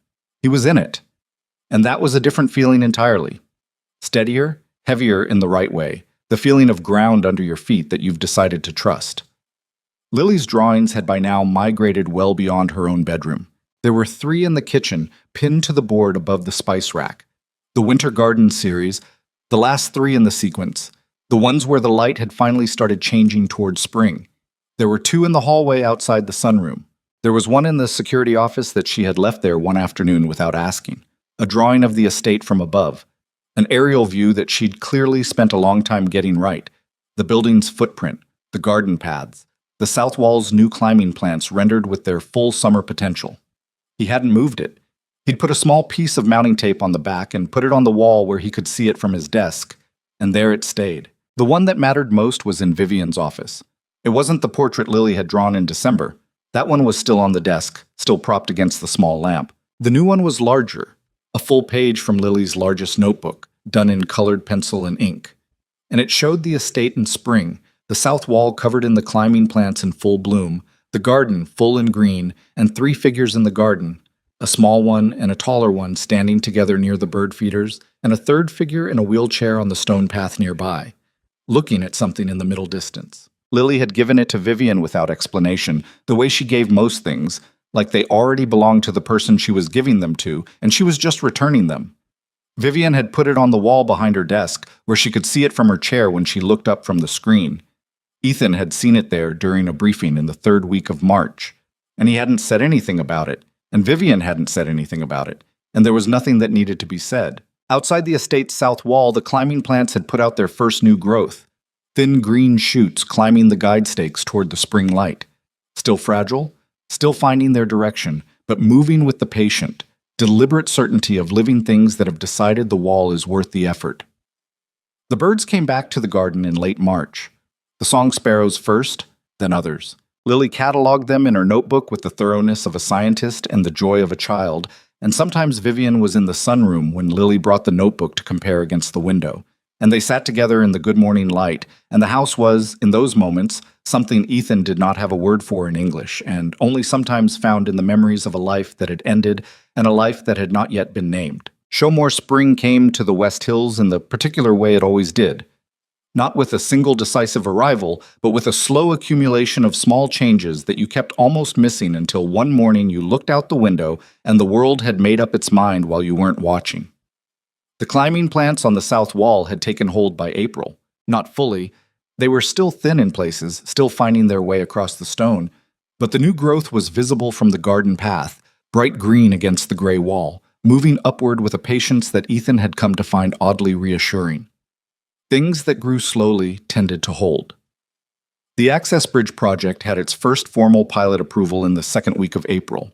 3 routes in rural Oregon, 1 in the Coast Range, 2 in the high desert east of the Cascades, serving 17 communities with populations under 2,000, most of which had been working with inadequate medical supply access for years. Not decades of catastrophic failure, just the slow, grinding inadequacy of being too far from the profitable center of things to make the standard distribution model work. The kind of problem that didn't generate headlines because it didn't happen all at once.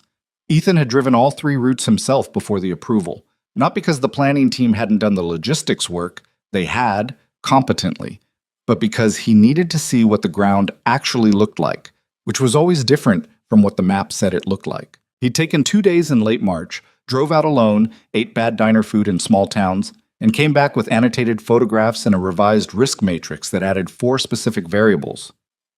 The original framework had missed seasonal road conditions, the particular communications dead zones in the high desert that weren't on the standard coverage maps, the way distance from emergency services changed the acceptable threshold for operational incidents, and the human variable of working in communities where outside organizations arrived with plans and left without follow-through, which meant the project's credibility would need to be built differently than credibility was built in urban contexts. He'd presented this to Vivian and Dr. Howe in a meeting that ran 90 minutes past its scheduled end, and at the close of it, Vivian had looked at him across the table and said, "This is why I wanted you in this room." Dr. Howe had said more practically, "This changes the pilot timeline by about 6 weeks." "I know," Ethan said. "It's the right call," Vivian said. And that was that.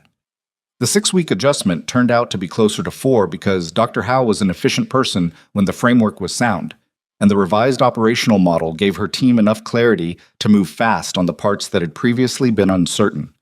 By the end of April, the first pilot route was operational, a delivery run from a Sterling distribution hub in Bend to 4 clinics and 2 rural pharmacies in the high desert, twice weekly, with a small dedicated team of 3, a driver, a logistics coordinator, and a community liaison who was herself from one of the served towns, and who had, in the first week of operations, renegotiated 2 of the delivery windows based on her knowledge of when the clinic staff was actually present versus when the schedule said they should be.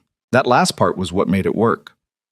The community liaison's name was Maya Reyes, and she was 29 years old and had grown up driving these roads and understood the gap between the official version of things and the actual version in a way that no amount of external planning could replicate.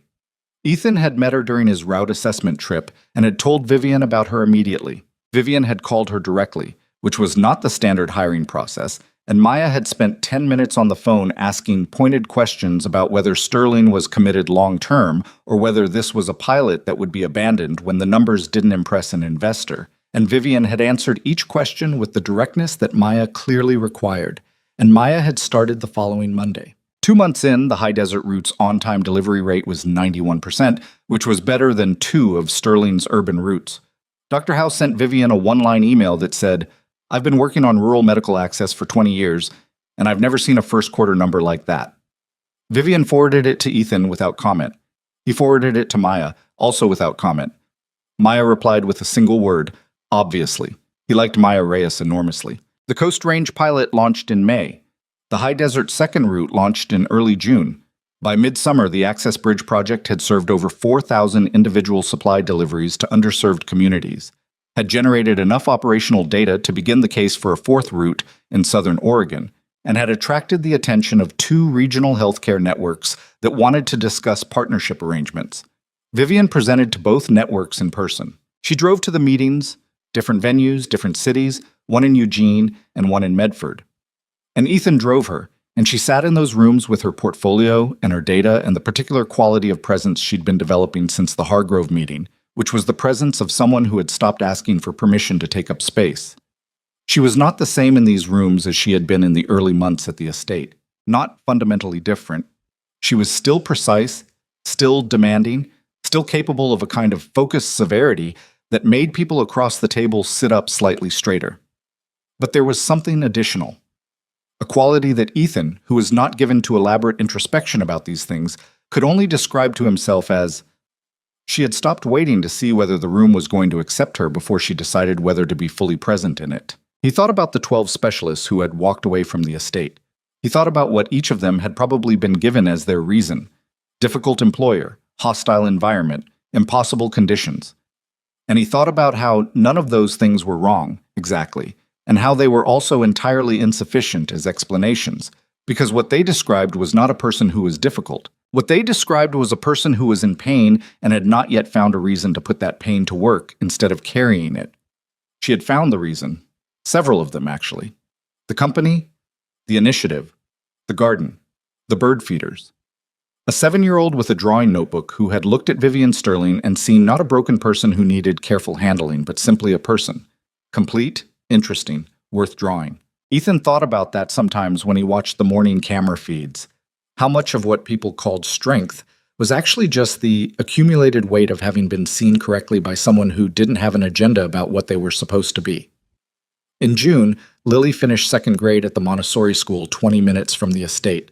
Her class gave a small end-of-year presentation, each student presenting a project they'd worked on across the year. Lily's project was titled, in her careful print, "Systems I Have Observed." It contained drawings and written observations about bird migration patterns, the structural logic of climbing plants, the way the estate's security camera positions described the shape of the things they were protecting, and a hand-drawn diagram of what she called the difference between a closed place and a safe place, which was, as best as Ethan could interpret it, a 7-year-old's theory of the distinction between isolation and security.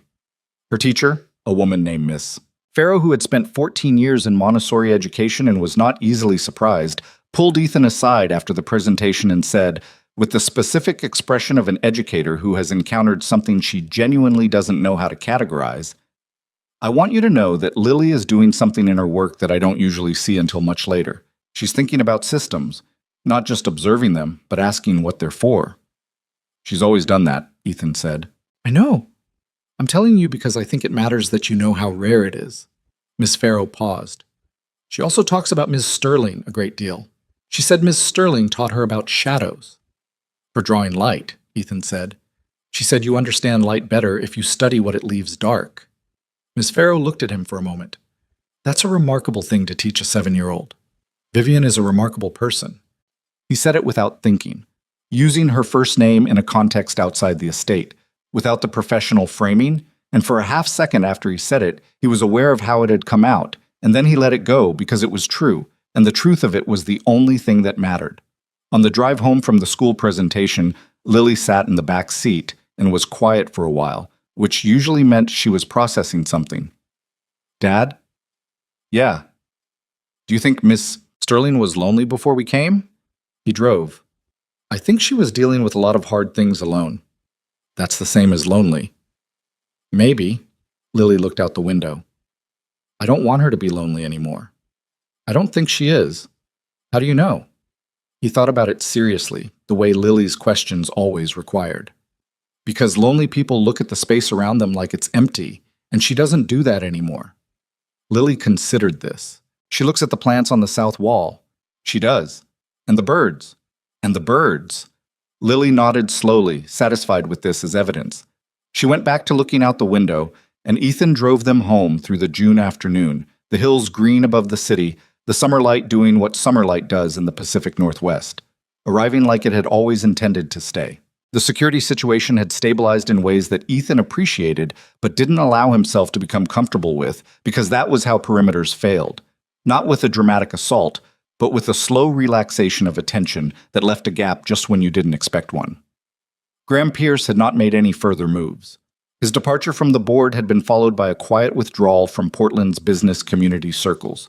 No public appearances, no new board positions, no press. His Meridian equity positions had been divested as agreed. He had become, with remarkable speed, the kind of person about whom other people said, "Whatever happened to him?"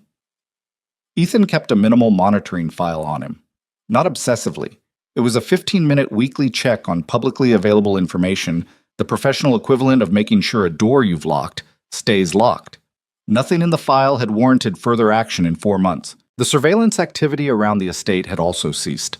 Whether that was because the information pipeline through Diane had been its primary mechanism, or because Graham's exit removed the motivation, or both, Ethan couldn't say with certainty. What he could say was that the north fence line had not been disturbed since January, the anomalous vehicle patterns had not recurred, and the modified sensitivity settings on the perimeter sensors had been running cleanly without unusual triggers since February.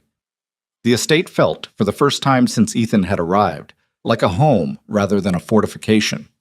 This was a distinction he hadn't let himself think about much in the earlier months, because it wasn't operationally relevant. Now he thought about it sometimes. A home and a fortification could look identical from outside. The same walls, the same gates, the same camera positions. The difference was entirely internal, whether the walls were keeping the world out or simply marking where the inside was. He wasn't sure when the shift had happened. Gradually, he supposed. The way the climbing plants had taken hold, not all at once, not on any specific morning, but across a season of small movements that added up to something you could see. In July, Vivian was invited to speak at a healthcare logistics conference in Seattle, a 2-day event, major industry attendance, the kind of keynote that would put her in front of 400 people who had been watching Sterling Logistics from a distance and forming opinions about its leadership based on her absence. She called him into the office to discuss it on a Thursday afternoon, which was 3 days after the invitation arrived, and which meant she'd spent 3 days thinking about it before she was ready to have the conversation. "Seattle," she said. "I heard. You read the invitation in the communications log." "It's my job to read the communications log." She almost smiled. 2 days. The keynote is the second morning. I'd need to be there the first evening for a dinner with the conference organizers." She set down the invitation printout. "I haven't done an overnight away from the estate since before the attack." "I know. The hotel has accessible rooms. I checked. The conference center does too. I checked when the invitation came through." She looked at him. "You already started the assessment." "I started it 3 days ago, yes." "Before I'd said yes." "Before you'd said anything." He kept his voice matter-of-fact. "That's how the job works. You tell me when you've decided. I tell you what I need to make it work." She was quiet for a moment.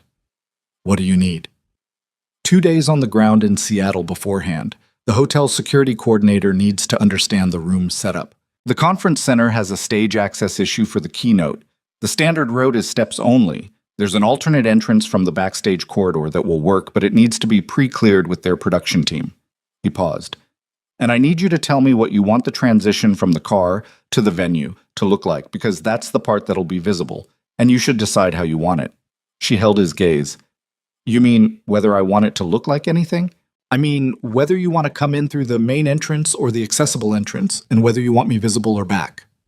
"The main entrance," she said without hesitation, "and you stay back. This isn't a security event."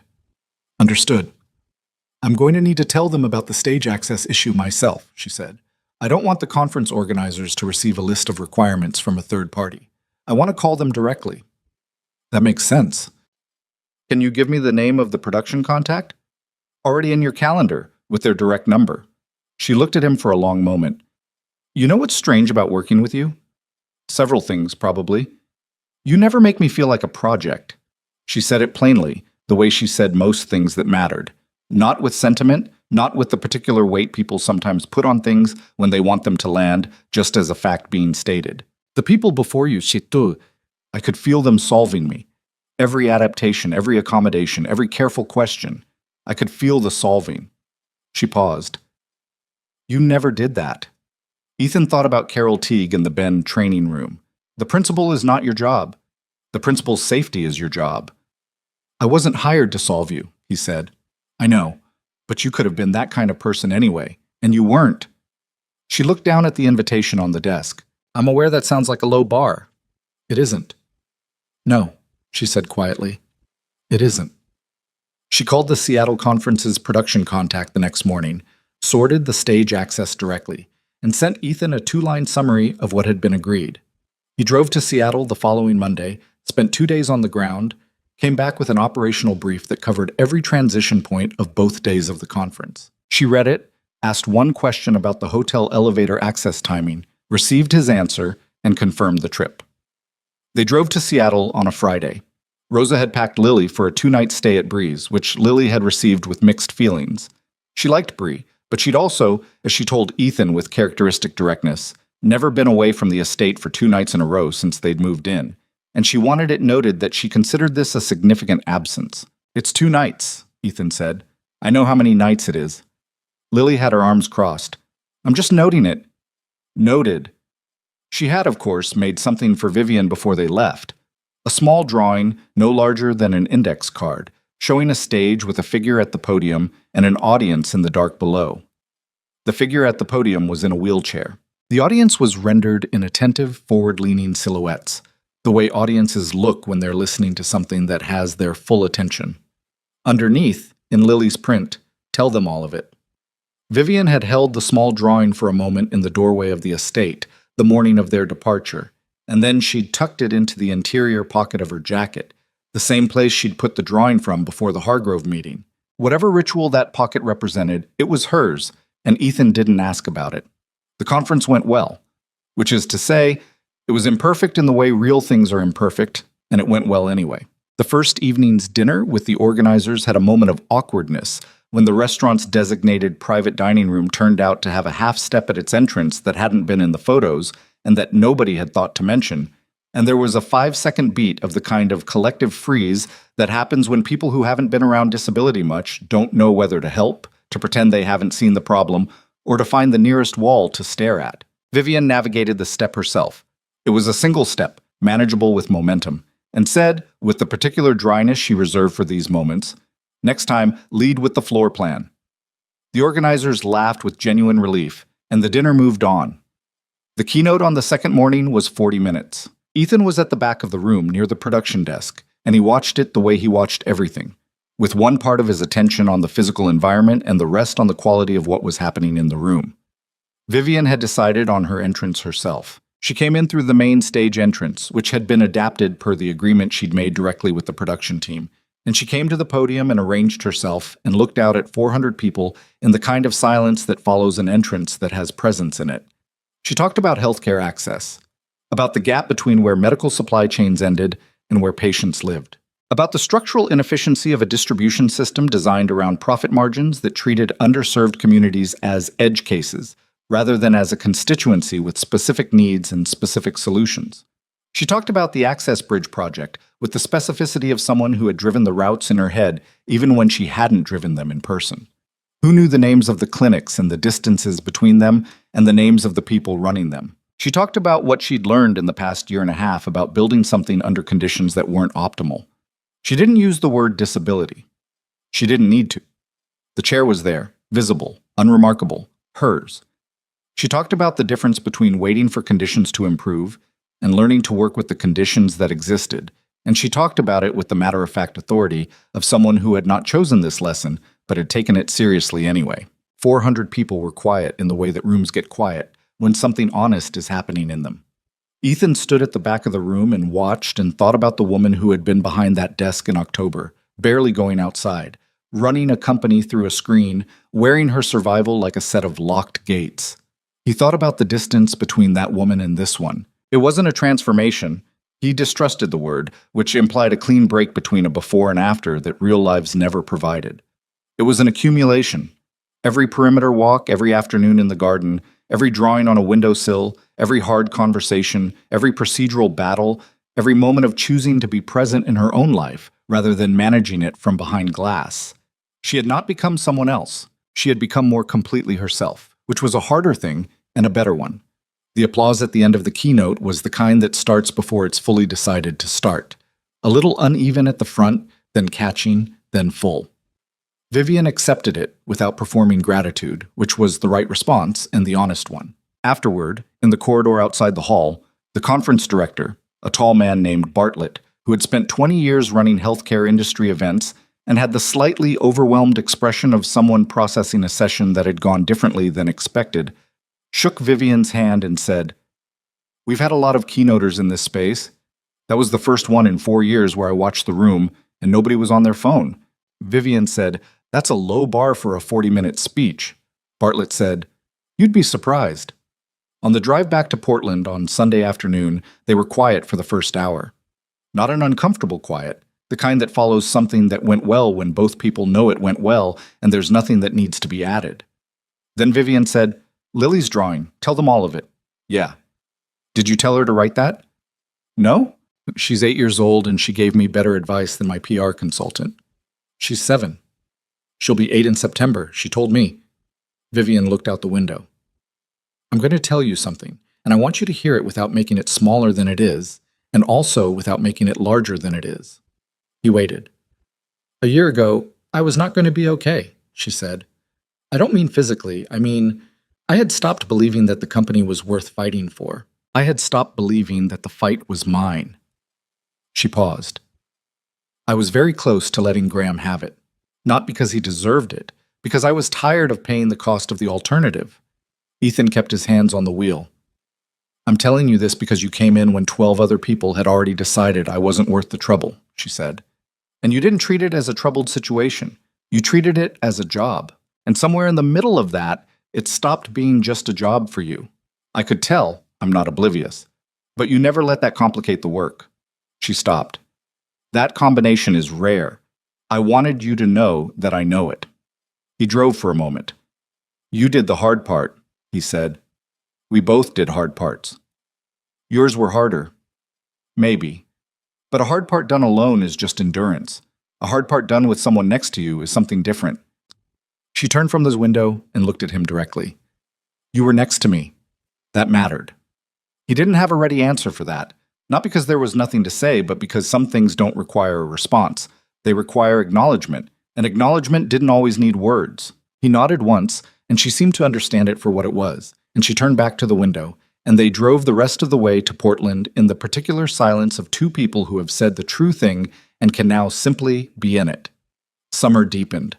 The south wall's climbing plants achieved what Lily had drawn in February, not perfectly. The coverage was uneven in 2 sections where the soil drainage had been poor, but enough, green against gray stone moving upward, the way things move when they've decided on a direction. The Access Bridge project was awarded a Regional Healthcare Innovation Grant in August, a significant one, enough to fund 2 additional pilot routes and the infrastructure for a full-time community liaison team. Ethan sat in the meeting where Vivian received the award notification and watched her read the email and then sit with it for a moment before forwarding it to Dr. Howe. And he thought about the Meridian file on his desk and the governance committee's final report, which had concluded that Graham Pierce had held material undisclosed conflicts of interest for 18 months and had used his board position to actively undermine the company's leadership. The report was filed, documented, and over. Graham Pierce had, as Vivian had predicted, become a quiet person. There were no articles, no new positions, no public presence. His name came up occasionally in peripheral business circles, and then didn't. Some things resolve with a bang, and some things resolve by becoming gradually irrelevant to the story, and the latter was, in its way, the more complete resolution. In late August, Ethan renewed his executive protection certification. Not because it was required yet, the certification had 2 years remaining, but because he'd found in the coursework a framework that genuinely improved his practice, and he wanted to update his knowledge of a surveillance detection module that had been significantly revised. He drove to Bend again, this time for 3 days rather than 2 weeks, and came back with annotated materials and 2 new contacts in the Pacific Northwest security community that he thought would be useful for the Access Bridge project's route security assessments. He also came back, on the second evening of the 3 days, with something else. He'd been sitting in the hotel bar after the day's sessions, not drinking much, thinking about logistics for the Southern Oregon route, when he'd found himself thinking instead about what the estate would look like in autumn. Whether the climbing plants would hold their color into October or go early. Whether Lily would shift back to the winter garden drawings when the leaves came down or move on to something new. Whether the particular quality the house had acquired over the past year, that warmth that was nothing like the staged warmth of a decorator's brief, but was instead the accumulation of people actually living in a place and leaving evidence of themselves in it, would survive the season change or deepen with it. He'd thought about Vivian in the Seattle corridor after the keynote, the way she'd accepted the conference director's compliment without deflecting it and without inflating it, the way she'd looked in that moment, like a person who had arrived somewhere she'd been working toward for a long time and had enough left in her to appreciate it. He'd thought about what she'd said in the car. "You were next to me." That mattered. He'd sat in the hotel bar until the bartender started wiping down the counter with the universal signal that it was time to close out, and then he'd paid his bill and gone to his room and thought about the fact that the question he was sitting with was no longer whether the estate had become a home. It had. That was settled. The question he was actually sitting with was different and harder, and had nothing to do with security protocols or business operations, and he wasn't sure yet what to do with it, so he put it in the category of things that required patience, and came back to Portland the next day and went back to work. September arrived with the particular cool clarity that the Pacific Northwest produces in its best autumns. Sharp mornings, long golden afternoons, the kind of weather that makes you feel like the year is taking a breath before deciding what it wants to do next. Lily turned 8 on a Thursday in the 3rd week of September. Rosa made the cake, a chocolate thing with uneven frosting that Lily had helped with and that bore the evidence of that help in its irregular surface. There were candles. The kitchen table had Lily's drawings pinned to the wall behind it, the whole Winter Garden series plus newer work, and in the middle of it all was the drawing of the 3 figures in the spring garden that Vivian had given back to Lily for her birthday, reframed in a simple frame that Rosa had found because she'd said it belonged in the kitchen where everyone could see it rather than in an office. Vivian sat at the table for the first time. Not in the formal dining room, not in the office, not in the sunroom. At the kitchen table, the ordinary one, with the uneven cake and the drawings on the wall and Lily bouncing slightly in her chair because she was 8 and it was her birthday and bouncing was appropriate. Ethan sat across from Vivian and watched Lily blow out the candles with the full-body commitment she brought to everything that mattered, and he thought about a conversation he'd had with his sister-in-law Bree the week before. Bree, who had known him for 15 years and had no patience for anything less than directness, had said on the phone, "You sound different." Different how? Less like someone waiting to see what happens, and more like someone who's living where they are. A pause. "It's about time. I live where I am." "You do now," Bree had said. "You didn't for a long time." He'd stayed with that for a few days, testing it against his own sense of things, and had concluded that Bree, as usual, was substantially right. The thing about healing, real healing, not the performed version, is that it doesn't announce itself. You don't wake up one morning and find that the hard thing is over and the good thing has started. What actually happens is that one day you realize you've been having ordinary mornings for a while, that you've been watching the birds with your daughter without the specific background hum of grief that used to be present in quiet moments. That when someone asks how you're doing, the automatic fine that used to be a social reflex has become, gradually and without ceremony, the actual truth. Ethan had not stopped missing his wife. He didn't expect to, and he didn't think he should. She had been the architecture of his life for 8 years, and the absence of architecture is not something you stop feeling. You just learn to build in a way that accounts for it. What had changed was that the grief had found its right size. It no longer occupied the space where the present was supposed to be. After the cake, Lily presented her project for the year. She'd framed it as a birthday project rather than a school project, because it was hers, and she'd wanted to control its presentation. It was a drawing, one large piece, the largest she'd made, done over several weeks in ink and watercolor, of the estate from above, the same aerial view she'd given the security office 9 months earlier, but fully realized now, in color, with detail. The building, the garden, the south wall's climbing plants in autumn color, the bird feeders, the stone paths, the gate. And in the garden, 3 figures, a man and a child by the bird feeders, a woman in a wheelchair on the path between them, all 3 looking at different parts of the garden in the way that people look at things they're paying attention to. Lily had titled it, at the bottom, in her careful print, "Home is a place that knows your name." Nobody said anything for a moment. Then Vivian said, "That's the best definition I've heard." Lily looked at her seriously. "I worked on it for a while." "I can tell." "It's for you," Lily said. "Not for the office, for wherever you want it." Vivian looked at the drawing for a long time. Then she looked at Lily, and then she looked at Ethan, and something moved through her expression that was too private to name and too honest to hide. The look of a person who has received something they didn't know they needed until the moment they received it. "Thank you, Lily," she said, simply, without qualifying it.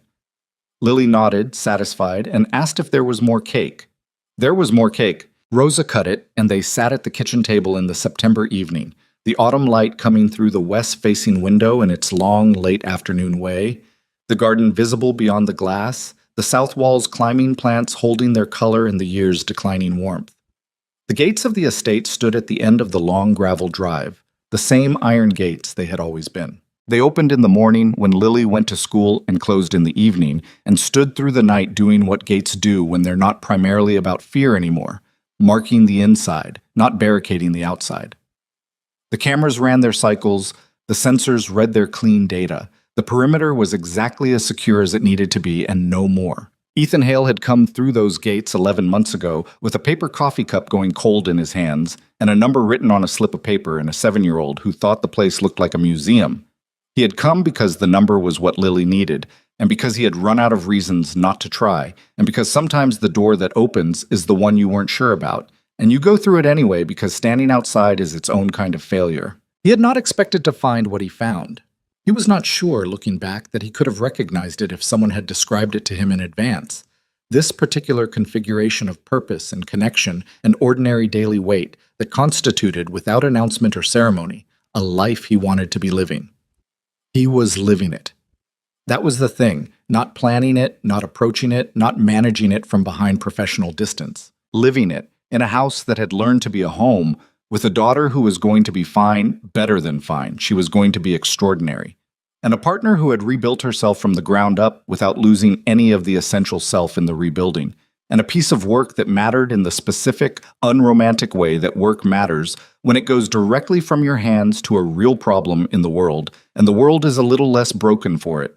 It was not perfect. It was never going to be perfect.